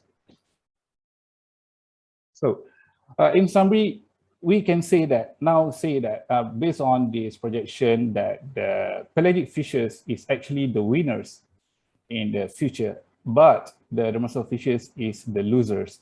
So what are the implications of this? So like I mentioned before, in Sabah, right? In Sabah, essentially, they are highly dependent on traditional fisheries, and the dominant catch for the traditional fisheries is actually the demersal fishes. So the continuous decline of demersal and reef fishery stocks in the future will pose negative impacts on the traditional fisheries and the fisherman livelihood. So the question is, sorry, how can we prepare for this? Right. So based on our results, towards sustainable fishery sources, first we need to consider these two key action plans. In order to have a plan in that I propose as a climate resilient fisheries management, the sustainable fisheries management cannot be separated from the climate action, right? So under the fisheries management that is sustainable, first, I think, firstly, we need to control the level of fisheries exploitation. And in our case, right, in Malaysia, we are actually looking forward to ban.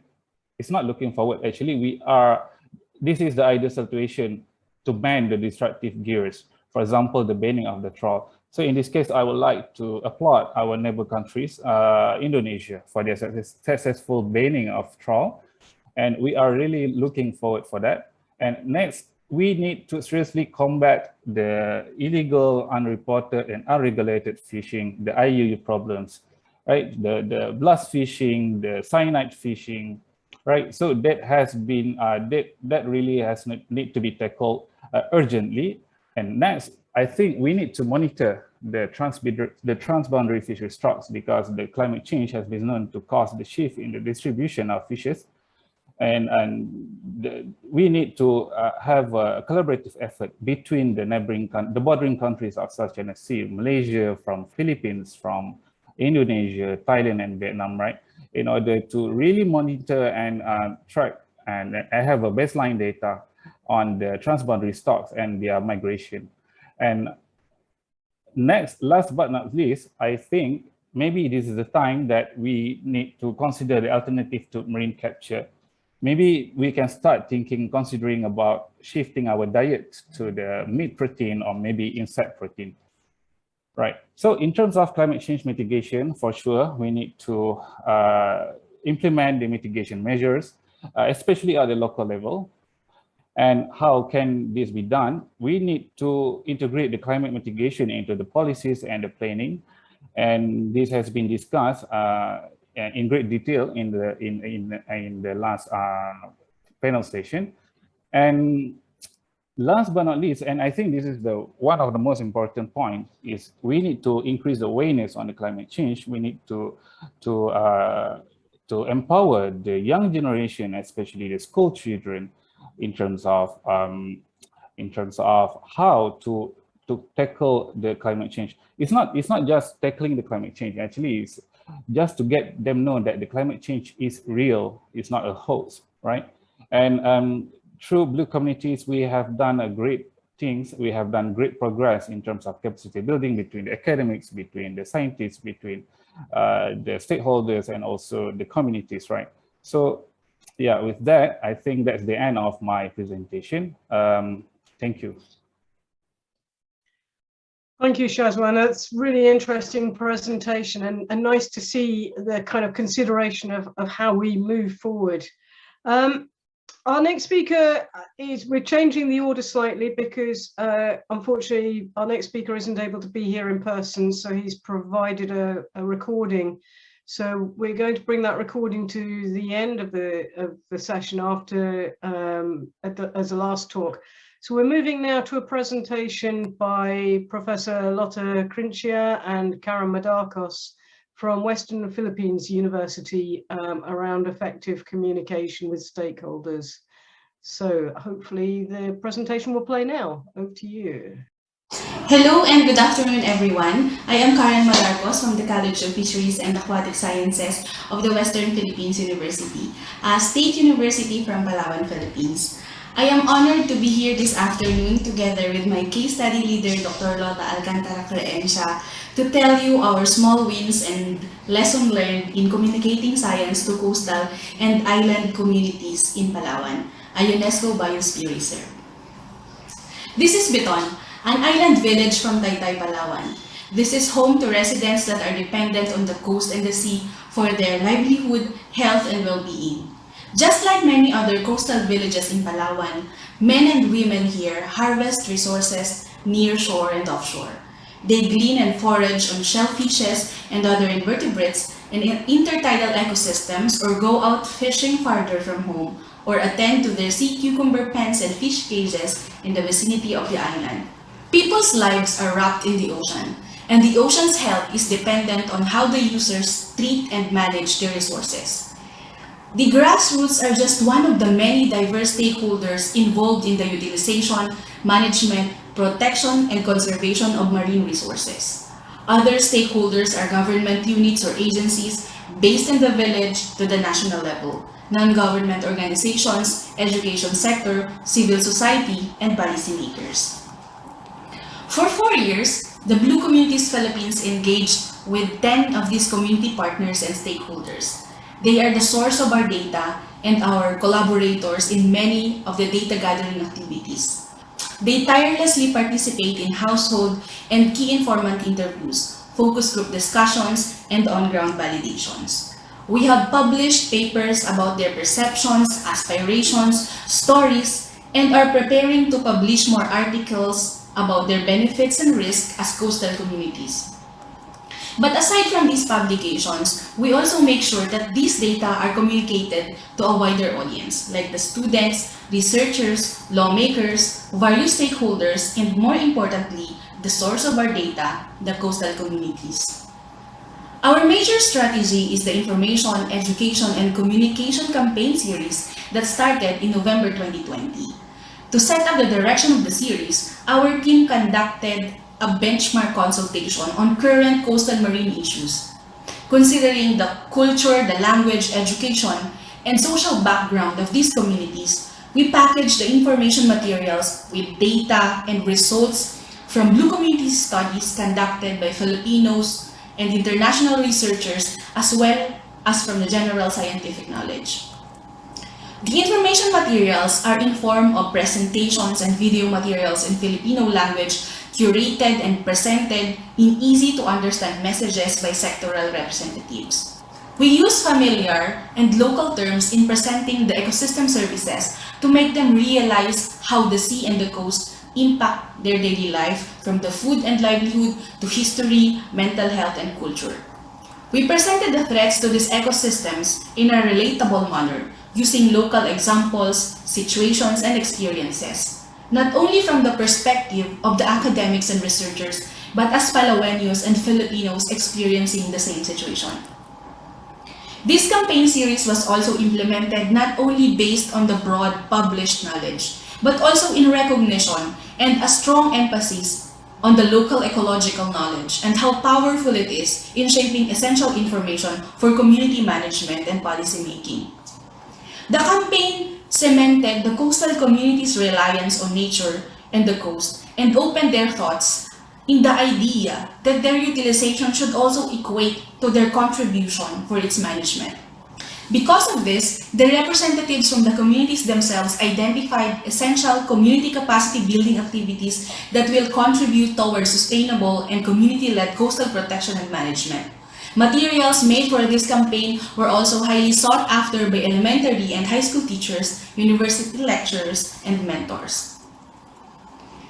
The needs identified and activities planned during the previously mentioned events were validated by a bigger number of people where community counterparts were provided to implement the project.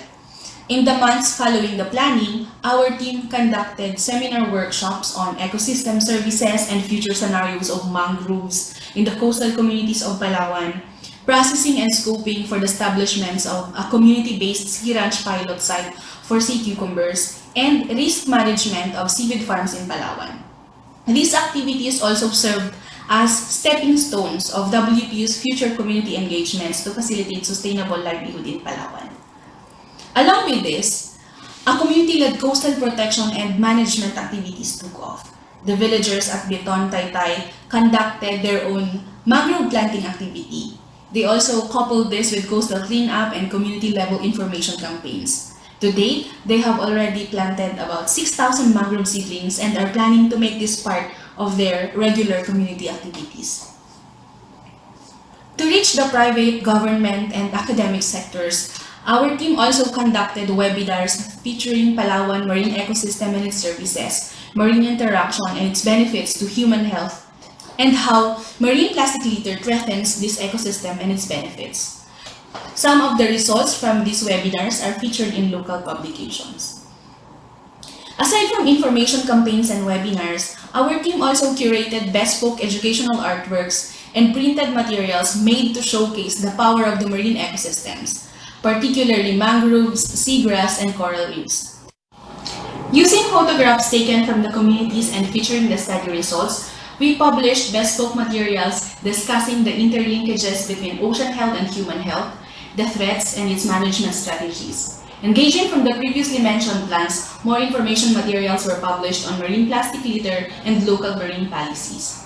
Our team also regularly publishes yearly calendars that feature local events and information in coastal marine utilization, development, and protection strategies. These bespoke materials are also posted in our social media page. Aside from the highlights of our research and impact activities, we would also like to share with you our major takeaways from various community engagements we have conducted.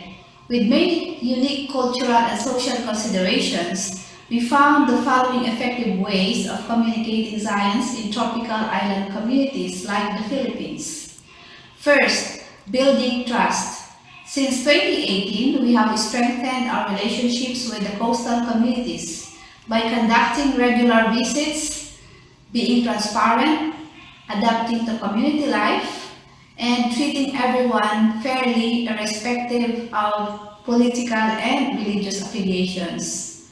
Second, owning the process. During community engagements, we consulted local leaders and select sectoral groups on the best practices and social norms. We also kept them guided and informed on how to significantly contribute to every activity.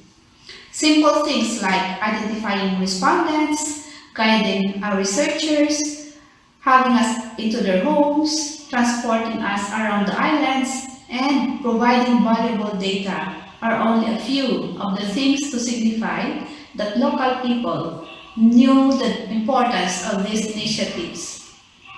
Third, producing bespoke materials. For science to benefit society, it must be communicated in a way that people would understand it.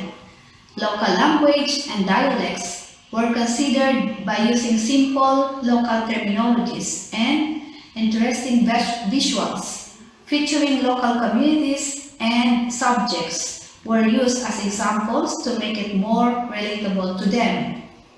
Fourth, facilitating informed participative planning.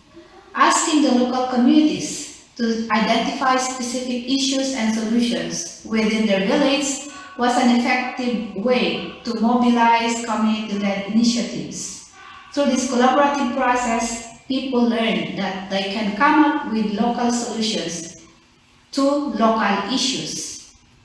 And fifth, consent, safe space, and respect. As our project progresses, we learn that people who voluntarily join the cause recognize that they are an important part of the bigger picture. They were given a friendly stage to discuss their thoughts and made them feel that those will be respected.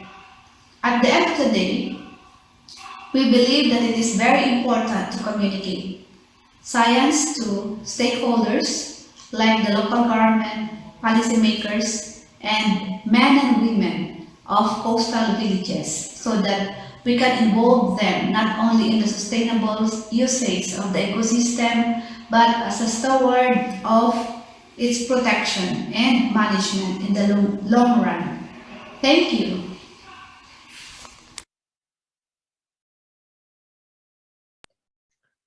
Wow, that was yet another great presentation from the Western Philippines University team. They always give such amazing video presentations, and really important how well that communication has worked. Some very, very important lessons for all of us there, I think. So without further ado, I'm going to move to Dr. Isabel Richter's presentation. She was at the University of Plymouth and still has an association there, but has also moved into Norway to the NTNU. So over to you, Isabel. Thank you, Mel. Well, that was a great springboard for me, the presentation from Lothar just now. I think I can basically just continue that presentation. Unfortunately, I don't have such an advanced video, but what I will focus on is the effects of all kinds of creative engagement and when the community starts to collaborate towards sustainable behavior change and sustainable transition. And I will cover research that was done in all 4 case study sites. I will mention that like which study was in which case study site while I'm going through, but I think it would be too much to thank each and every one of our collaborators because there were so many, but yeah, I would like to just thank everyone right now. And to start with, a quick overview over Project 12. Now my slide doesn't move, come on. Now we go. So Project 12 was on future scenarios and sustainable behavior change. And we were mainly interested in what actually happens when these future scenarios are not created by experts, by scientists, like these long-term projections into the future, as we have seen before, for example, in one's presentation, but what actually happens if the community itself, experts from the community, but also like normal people from the community start thinking into the future and creating their own future scenarios, what they think happens in their own future, in their community. What was also interesting was that these very long-term prospects were not very relevant for those communities, but the future was seen as something closer. The future for a normal community member would be something in 10 years or in 15 years, and not maybe in 50 years. So that's also important to consider when we communicate about science, that there is a big difference between the scientist's perspective and the community perspective. And in Project 12, we wanted to integrate this human cognitive dimension into scenario development. We wanted to see what happens if people engage with the future and engage with scenarios that they made themselves, and what happens to their emotions, to their intentions to actually engage in sustainable behavior or sustainable change in their village. And we wanted to systematically evaluate these processes. So the aim was then to co-create communications about the future with the communities and with the partners and to evaluate those. And we did that by co-creative engagement, as we called it, which means that community members from different backgrounds, so we had local policymakers, we had fishermen, we had women, we had people from aquaculture, people who mainly worked with mangroves, we had environmental representatives, like a large group of different stakeholders, and they came together and they created future scenarios for their local environment.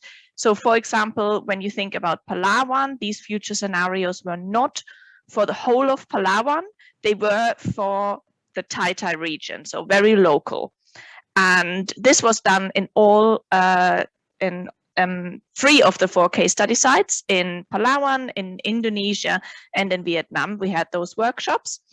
And what we did as a next step was that we wanted to have other people engaging with those scenarios. So it was a 2-step process. First, the stakeholders built those scenarios, and then second, there were, for example, school classes or adults or participants of all sorts engaging with those scenarios in their way they wanted to, which was good. So you see the benefits of this creative engagement here on the side. It created a common language. People from different backgrounds started to interact, started to think about the future. And of course, it was also a lot of fun. The question, of course, is, well, it is a lot of fun, but do we actually have measurable effects? What does this do to people? Is there some benefit beyond being fun? This is an overview over the different activities that we did. So, for example, in Vietnam, there was a photo voice group, engaging with the future scenarios, but also one subgroup did a theater play. Then in Palawan, we had songs and murals that were created. In Indonesia, we had 3 fantastic short videos that were created based on those scenarios.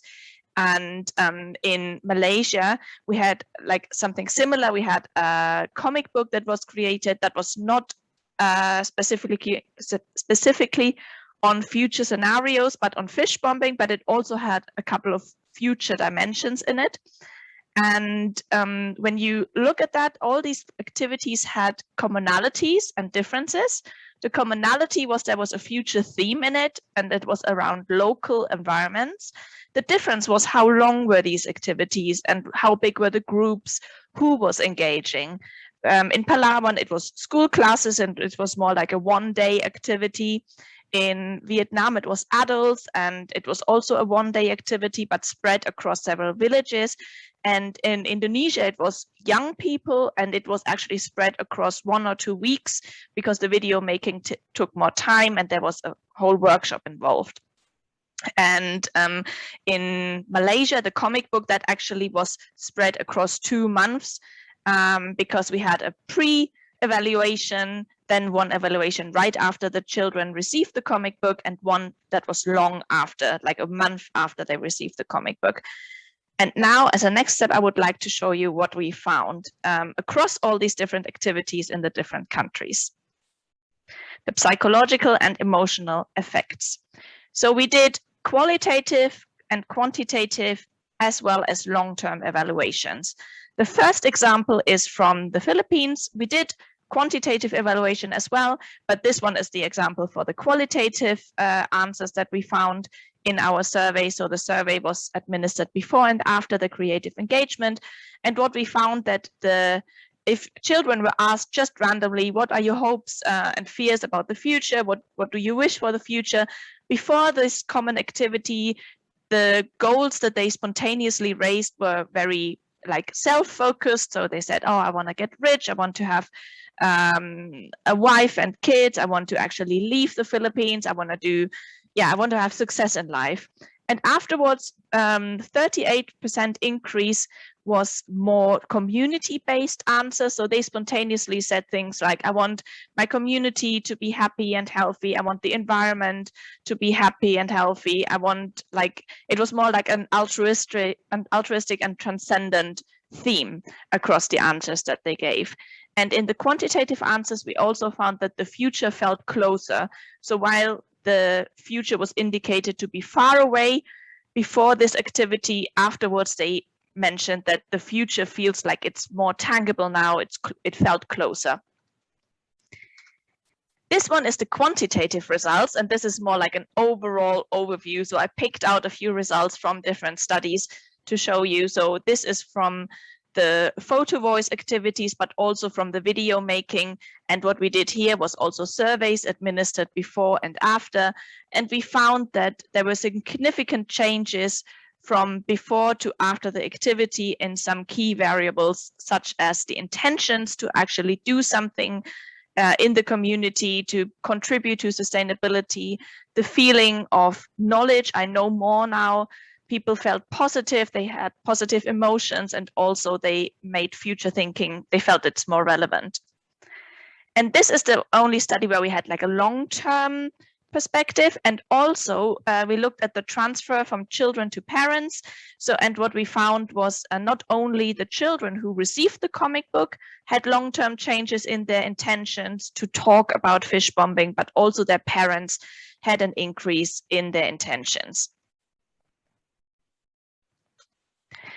And before I wrap up my talk, we also investigated, because we had so many different forms of communication, we did one communication study in which we wanted to identify which of all these forms of communications is most effective. Is there some kind of common theme that we can extract that is very efficient across all these activities?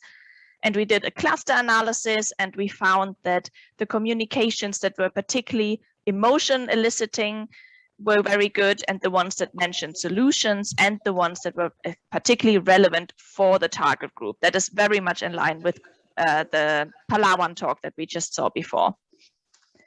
So the success factors that we conclude in our research, very much in line with what Lotta mentioned before. So we found that a future dimension, like a future perspective, is very good. Positive emotions is very good, or emotions in general. Communications that elicit emotions are very good. Then the local and personal relevance, as well as co-creation. And co-creation covers what Lotta mentioned before, like the trust, the ownership of the community. So if you would like to create some kind of intervention or communication, we can conclude that creative engagement is more than just fun. It actually has measurable effects. And we advise you to consider key success factors for communication and interventions, and to connect also to the insights from the natural sciences, as we saw in the first panel session. And I would like to thank all my collaborators and, of course, everyone who just watched the talk. Thank you.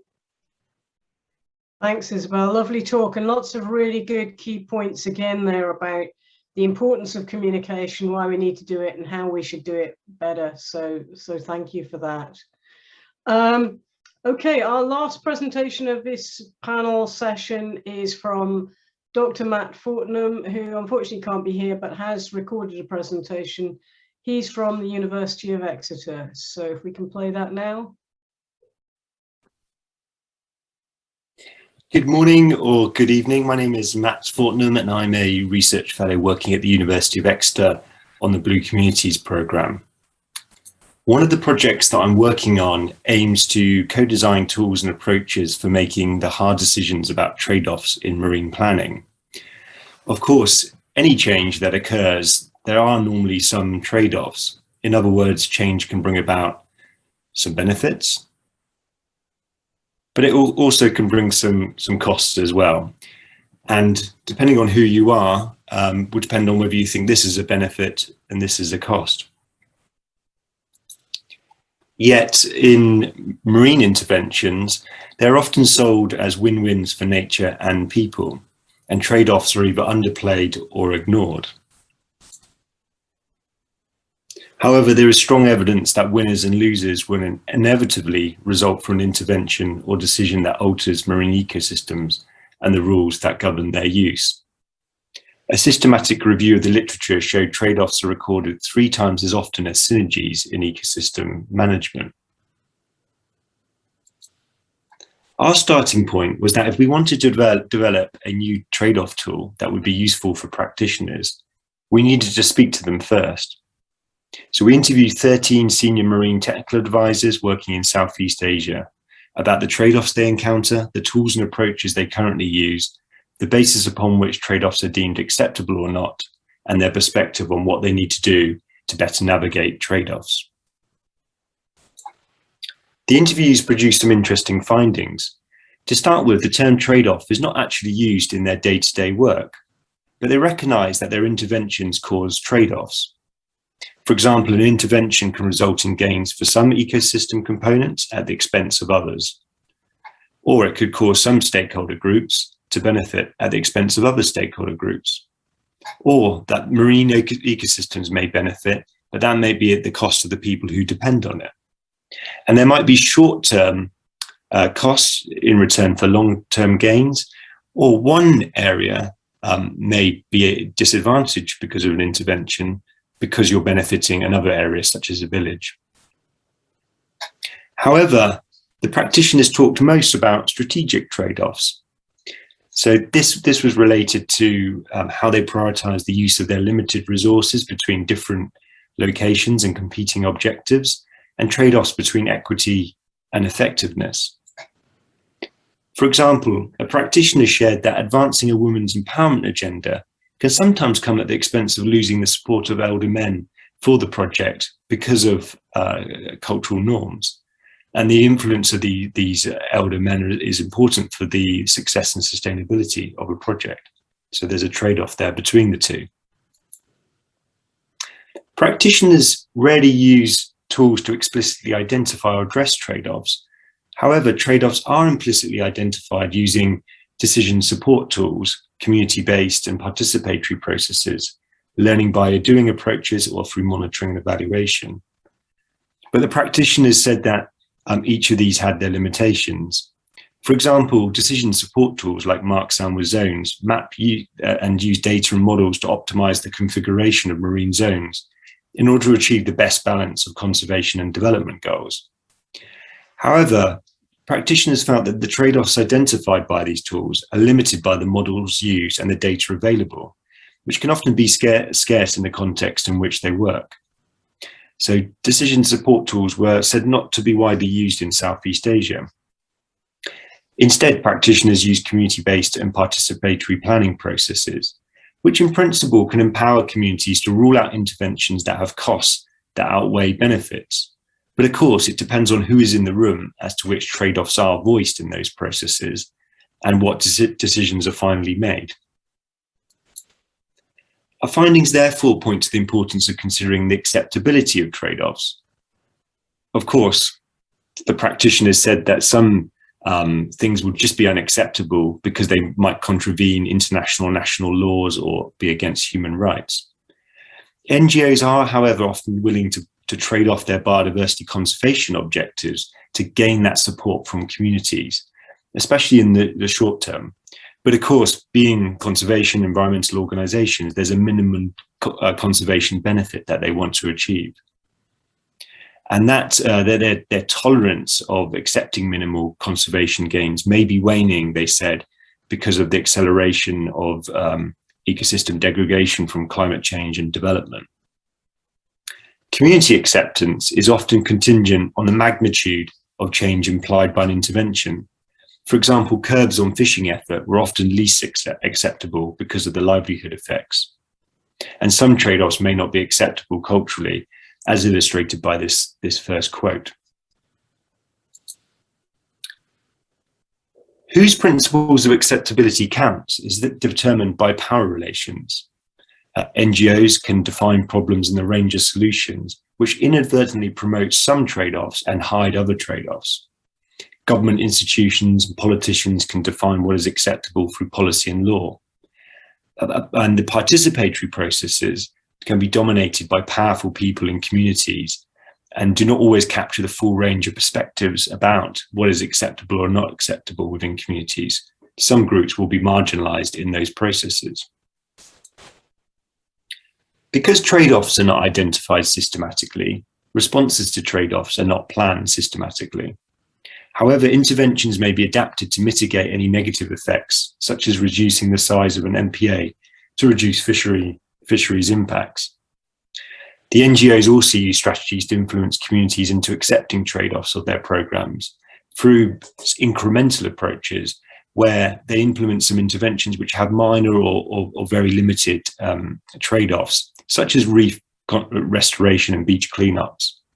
Or they use interventions that produce quick wins and therefore only have short-term costs which are acceptable to communities. So, for example, the octopus fishery has fast replacement rates, and therefore closures of the fisheries are more likely to be acceptable.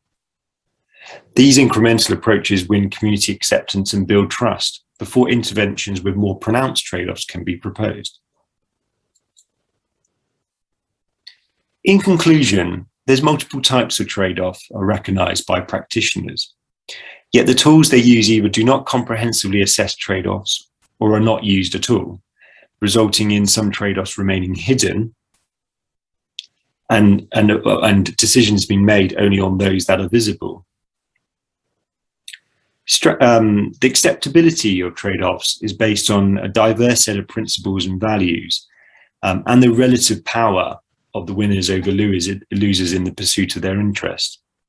Strategies for responding to unacceptable trade-offs are not systematically planned. This, we argue, can cause adverse outcomes. At best, it can result in haphazard decision-making that can cause resistance and non-compliance from stakeholders, or it can unintentionally widen inequalities in communities by benefiting elites and leaving behind marginalized groups who haven't been involved in those processes. At worst, there can be serious harm to ecosystems and marginalized stakeholders by livelihoods being restricted unintentionally, the breaking of cultural taboos, or pushing households into critical deprivation. We therefore suggest that participatory processes and existing decision support tools could be improved through better and more systematic analysis of trade-offs to identify multiple dimensions to trade-offs. And there's a need for a framework for deliberating the acceptability of these trade-offs from a perspective of diverse stakeholders. And then the use of comprehensive approaches to think about how to mitigate adverse impacts, compensate losers, or find alternatives to those that are just simply unacceptable because of cultural, ecological, or political reasons. So just to finally say, based on this preliminary research, we've been developing in Blue Communities a low-tech participatory tool, which is called the Marine Planning Trade-off Analysis. So we'll be piloting this in the Philippines in the next few months, but we're very interested in working with others, including maybe people who are listening from different organizations, whether we could pilot it on interventions or projects that you're working on. Thanks for listening, and sorry I can't be there today. Thank you.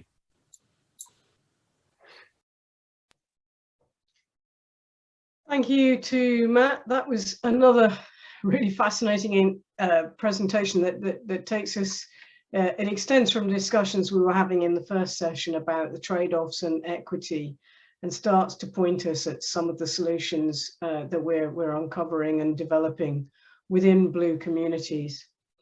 I'd now like to ask our speakers and our additional panelists, Professor Tree and Dr. Dave Mills, to switch their cameras on, and they'll be highlighted so that we can start a more general discussion.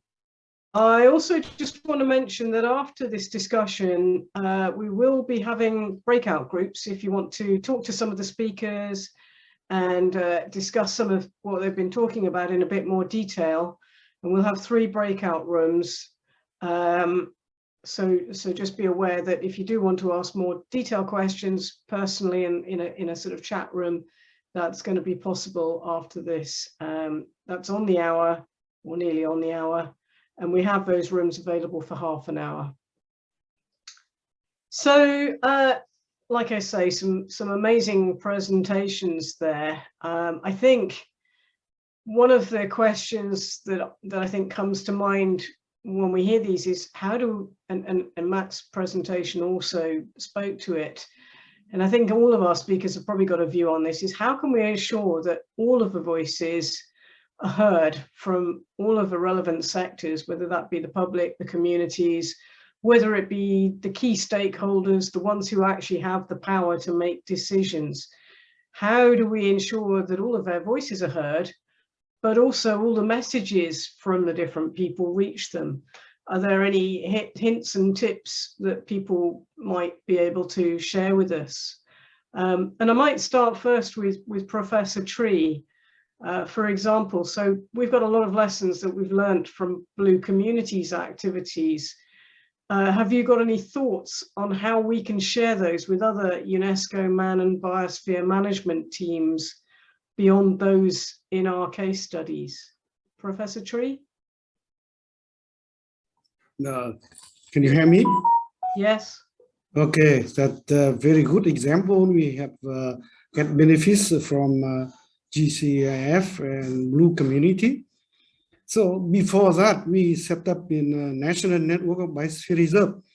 We work with the case study of Collab Biosphere Reserve, one of 11 Biosphere Reserve across country. So we share that the experience here with another 10 Biosphere Reserve.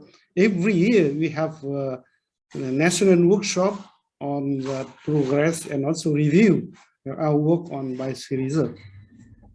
One of the very impressive our work on Blue Community is the building capacity. I think very relevant to our Biosphere Reserve.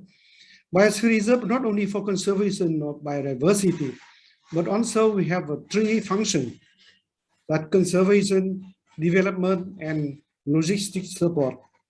So that one of our activity in Blue Community is that supporting the research into our activity. So that that function is very important because that not only for community of scientists to work with Biosphere Reserve, but also to apply the outputs of the project into the practices. But in Collab Biosphere Reserve, we have to apply that immediately of a BC project. I mean, here we have a local community get benefits from that one. But what is a local community? That it means that in our country, it includes things that local leaders, local managers, and local farmers. But here we have a fisher and also that people in villages. So I think that how to process that making processes. So before making processes, we have that get information from scientists, research, from practices, so failure and also successes before, and then to build up the communities that policy. Here is a policy coming from the city. We have the three types of city in our country. The city belong to the national. The city belong to the province in the middle of the national and then local. And the last one is that decision from that locally. It means that MPI or Biosphere Reserve. So I think that in our output from BC project, we apply into that local community. That's the first one, the priorities. The first one is the manager of marine protected area and Biosphere Reserve.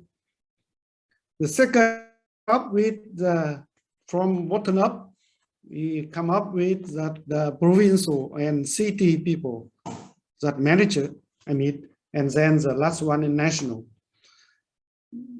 That coming with national, we have also workshop, of course, that online workshop, we are going to present it in the national workshop on Biosphere Reserve, get funding, get the funding from national level. And then we apply into that top down, we have applied to another Biosphere Reserve in our national review. So I think that the first one for BC is that organizational benefits, but how to work together and how to bring up the new idea into the practices. So I think that before we have to know that our system, but not only for every country, our government have to order from national to bottom. So everyone to follow that order. But sometimes it's a good, but sometimes not good at all. But I think that some voice raised from bottom up, they don't care about that one because that they're mostly that from order from national.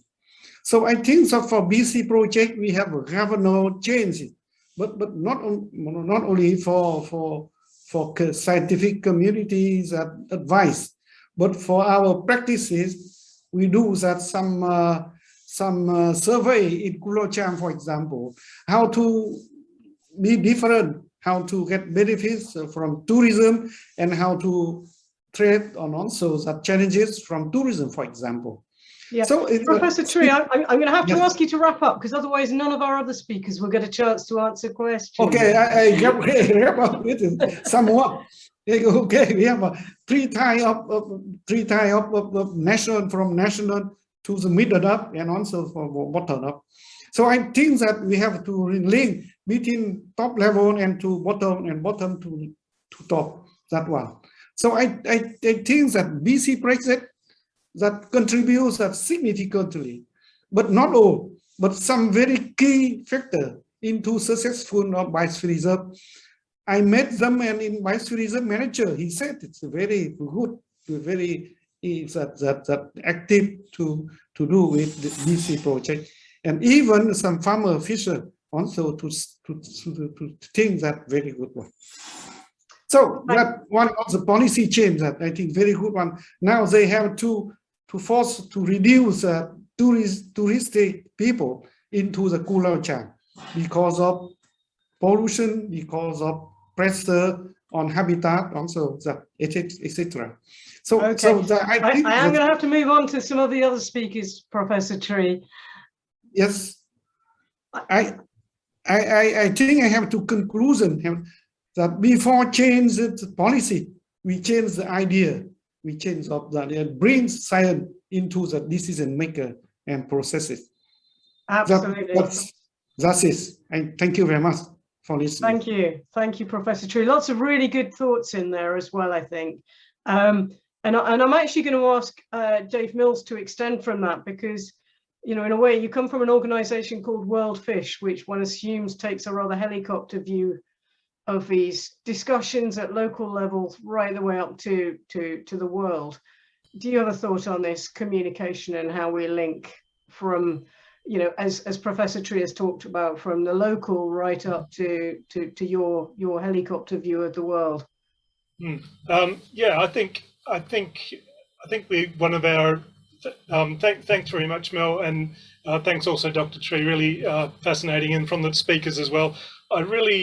I love the way through the talks the communication process became ultimately inseparable from the research design process. So, you know, you started talking about how do we communicate these results, and this came through both Lotta's and Isabel's talk, you know, through to the only way to do that is to fundamentally connect this to people. And, you know, the driver of what leads to a good project, what leads to outcomes that last and have impact is the same as the drivers for a good communication process. And that's starting with this bottom-up approach, recognizing that the functioning is to connect bottom to top. There's top-down process, which is important as well, but if you start at that end without recognizing the structuring, the incentives and the drivers at the bottom end, you're just going to get it all wrong. So you sort of have this, I guess, I often picture it as a sort of Venn diagram of overlapping interests and so on at the community level that tends to blow out at the higher level to completely disconnected silos. And the role of connecting up a good management system that spans disciplines and so on is to start it at the bottom and squeeze it together, because that is the lived experience of the people at the bottom. And so that's the only way it can work properly. And if you get over infatuated with this top-down process, you just end up with a muddle at the bottom. One thing that really struck me also, Dr. Tree, you're talking about the community and connecting there, but the importance of dissecting community as well, and recognizing diversity at that community level. And that can be really complex, because a project is almost bound to enter via speaking to village chiefs and speaking to higher up hierarchies in there, and you instantly fall into the possibilities of elite capture because you hit one particular sort of networks. I've been involved in projects that take a bunch of different approaches to that, one of which is almost sort of subversive. So particularly in West Africa, we found to engage with women's groups, we kind of had to go around the edge of the formal structures and start talking with them on the quiet separately. And then once they had some confidence and some ideas and so on, you make that less clandestine and bring them into the conversation. So yeah, I just think so important, this connected up approach, the stakeholder identification. Hate that word stakeholder, but there's a few other things to substitute for it. Early on in the process, when you're designing the research, becomes so critical later on, and you know, even the context of even fractionating it down to livelihood groupings, down to gender groupings, and so on, and getting your questions into that level is just so important. And yeah, that communication and research design piece just has to knit together so well. Thanks, Dave. I think I'm going to pass actually back to Karen and Lotte, but also include a little comment from Bruce, because I think there is this thing about inclusion, and I would kind of welcome your thoughts on how confident that you are as academics, you know, and academics already come from a sort of slightly elitist group in our own right. At least that's how we're viewed here in the UK to a certain extent. So I think there is this thing about inclusion, but there's also about the urgency of communication, as Bruce has pointed out. You know, Shazwan has come up with some rather chilling statistics about declining fish populations and decline in the future. And the implications for that we can understand from a project like Blue Communities are that, you know, people must already be experiencing impacts on health and well-being and need to know about this. And to me, you know, as I sit here in the UK, there are two sets of people who need to know about this.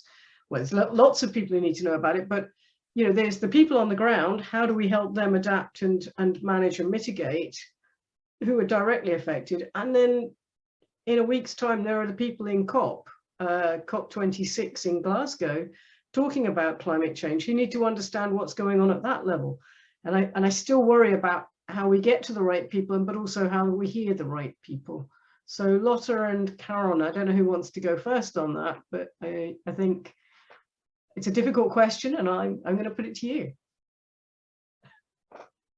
Yeah, it's quite difficult because in our case we talk directly to the local people, and we ask them what they want to do with their issue, because the intervention so far we can give them the information, but we are very happy because they are sort of very hungry for information. They like being given new information, especially from new data. So because we have published papers from their data, I think that's very good thing to report to them, that we are, you know, giving our stories or sharing our stories to the whole world. So that's something that we are happy we have accomplished. Karen, maybe you want to add?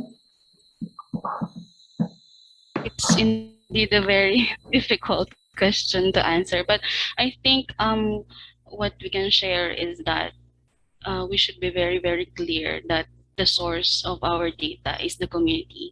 And I think that's one of our springboards when we reported the result of our data to them.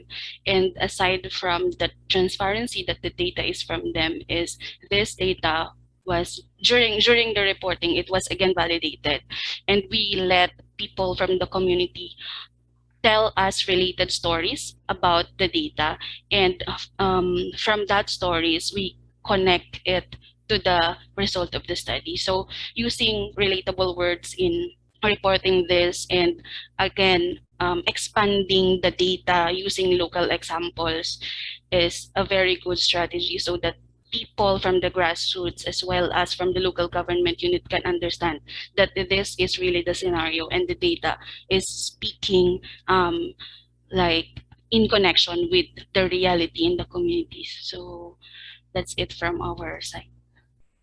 Thanks, Karen. I'm going to pass over to Isabel, our next panelist, because you've posted something in the discussion, Isabel, about this. Maybe you want to elaborate as well. Yeah, I totally agree with what Karen just said, this kind of personal narrative that speaks to the bigger data. I think that is a key point, and that is basically what I put in the chat as well. Like when we think about this issue with the declining fish stocks in Malaysia and how to communicate that to everyone, I think in psychology we always say there is no general public, because there's always the question, how do we communicate to the general public? And the general public is different depending on what kind of general public you mean. And I guess a big problem like this might be possibly addressed by thinking about different subgroups, and then what does it mean for this particular subgroup, and then letting them tell stories, like Karen just said, like letting them stories that talk to this bigger problem and connect those stories together. So I guess a big problem like this that is so severe cannot really be addressed, or probably has to be addressed both nationally by setting the right guidelines, but also from like the bottom up and different groups and what it means for those smaller groups. Thanks, Isabel. I think you know, you've all got really good points to make here. So I'm gonna move on with this same point to Shazwan, because it's your data that you've shown that is really quite scary about this fish data. How do you think we should communicate it? Well, it's a very interesting question.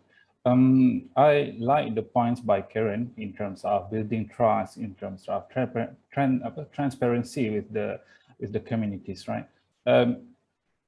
Personally, I have a limited experience in communicating my research in terms of this modeling with the locals, because I involved in this project during the COVID-19 first hit us, right? But from my talk and from my the mentorship from Dr. Goh Hong Ching and also Dr. Amy, they keep reminding me that this kind of work is not a hit and miss. It's not a work of 1, 2, or 3 years. This actually has to be a long-lasting relationship between Earth academicians as well as the local communities. Dr. Goh did mention, if I'm not mistaken, that the reason why she is continuing his work in Sabah is because she has done the same work previously, 10 years ago, right? So you can imagine the time that is needed to effectively communicating. So we need to accept that fact. Apart from that, my point about the transparency, right? Yeah, I think that's very important for us to be transparent to the respondent first, and then only if they get we start to gaining their trust, they will share some more information that in some cases is actually sensitive and confidential.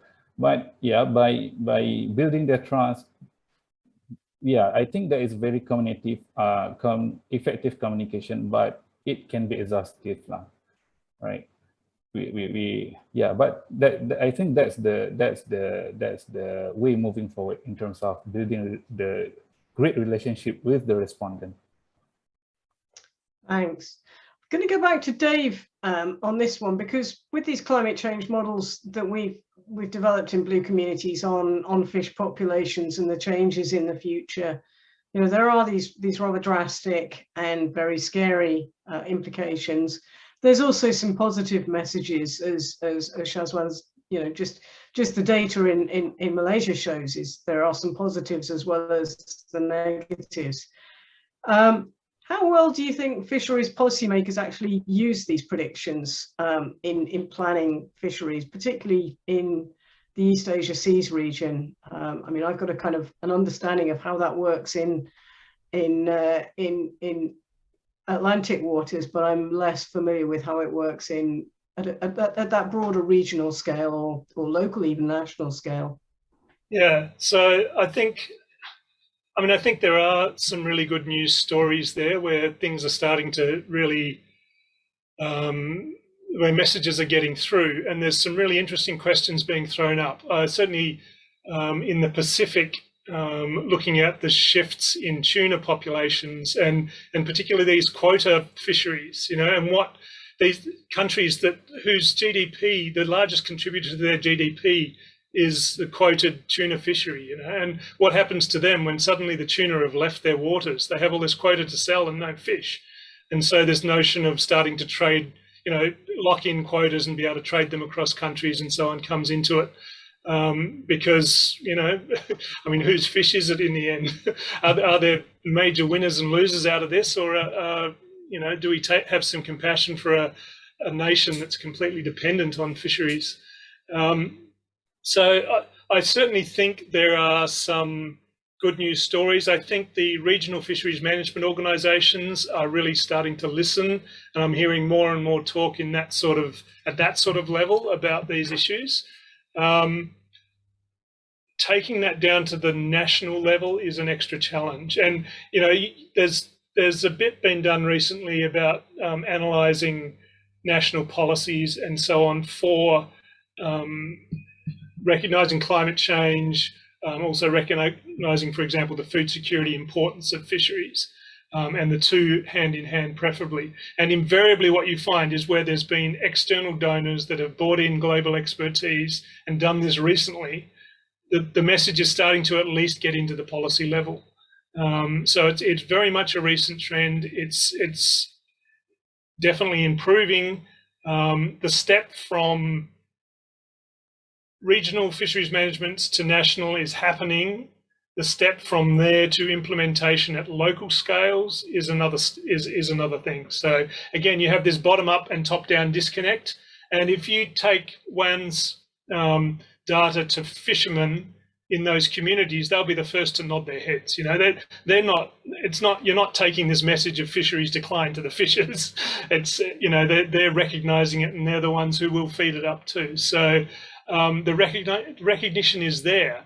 The fishermen may externalise and say it's someone else's problem, it's the illegal fishing and so on, and not recognise their part in it. But I think there is definitely movement in that direction. Like all of this, can it be quick enough? Can it be informed enough? Is the sort of stage we're at now. And projects like this are obviously having a great impact on that. Thanks, Dave. I'm going to wrap it up there, but I just want to add to what you've just said. That Johnson Javier from Western Philippines also sent me a comment that policymakers do struggle with the technical details of research outputs, so that policy recommendations don't always seem to be quite as science-based as you'd expect, because it's difficult often for researchers to communicate effectively to all of the different stakeholders. I mean, I think people like Isabel and Karen and Lotta have demonstrated very strongly how communication is really the key thing, and I think Johnson just wanted to emphasize that as well. Well, thank you to all of our speakers and to our panelists, both in this session and in the previous session. I think we've had some excellent presentations. I wouldn't have expected anything less from Blue Communities, frankly, but hey, I'm just really, really proud of them. There's just some amazing research going on in our project, and I think we've just scraped the tip of the iceberg in these sessions. I thank our audience for joining us and listening, and I hope you've heard some interesting things, I hope, and I hope you've enjoyed the sessions. We do have 3 breakout rooms about to open, each with the following themes, and Vicky's posted them up: ecosystem services and human health, climate change and impacts on resources, and communicating with stakeholders. And we would really like it if you would come and join us and talk about whichever topics are of interest to you. and discuss your interests and your thoughts on what you've heard today with our Blue Communities researchers and colleagues. So I think Vicky's going to put some of the Blue Communities people in those rooms.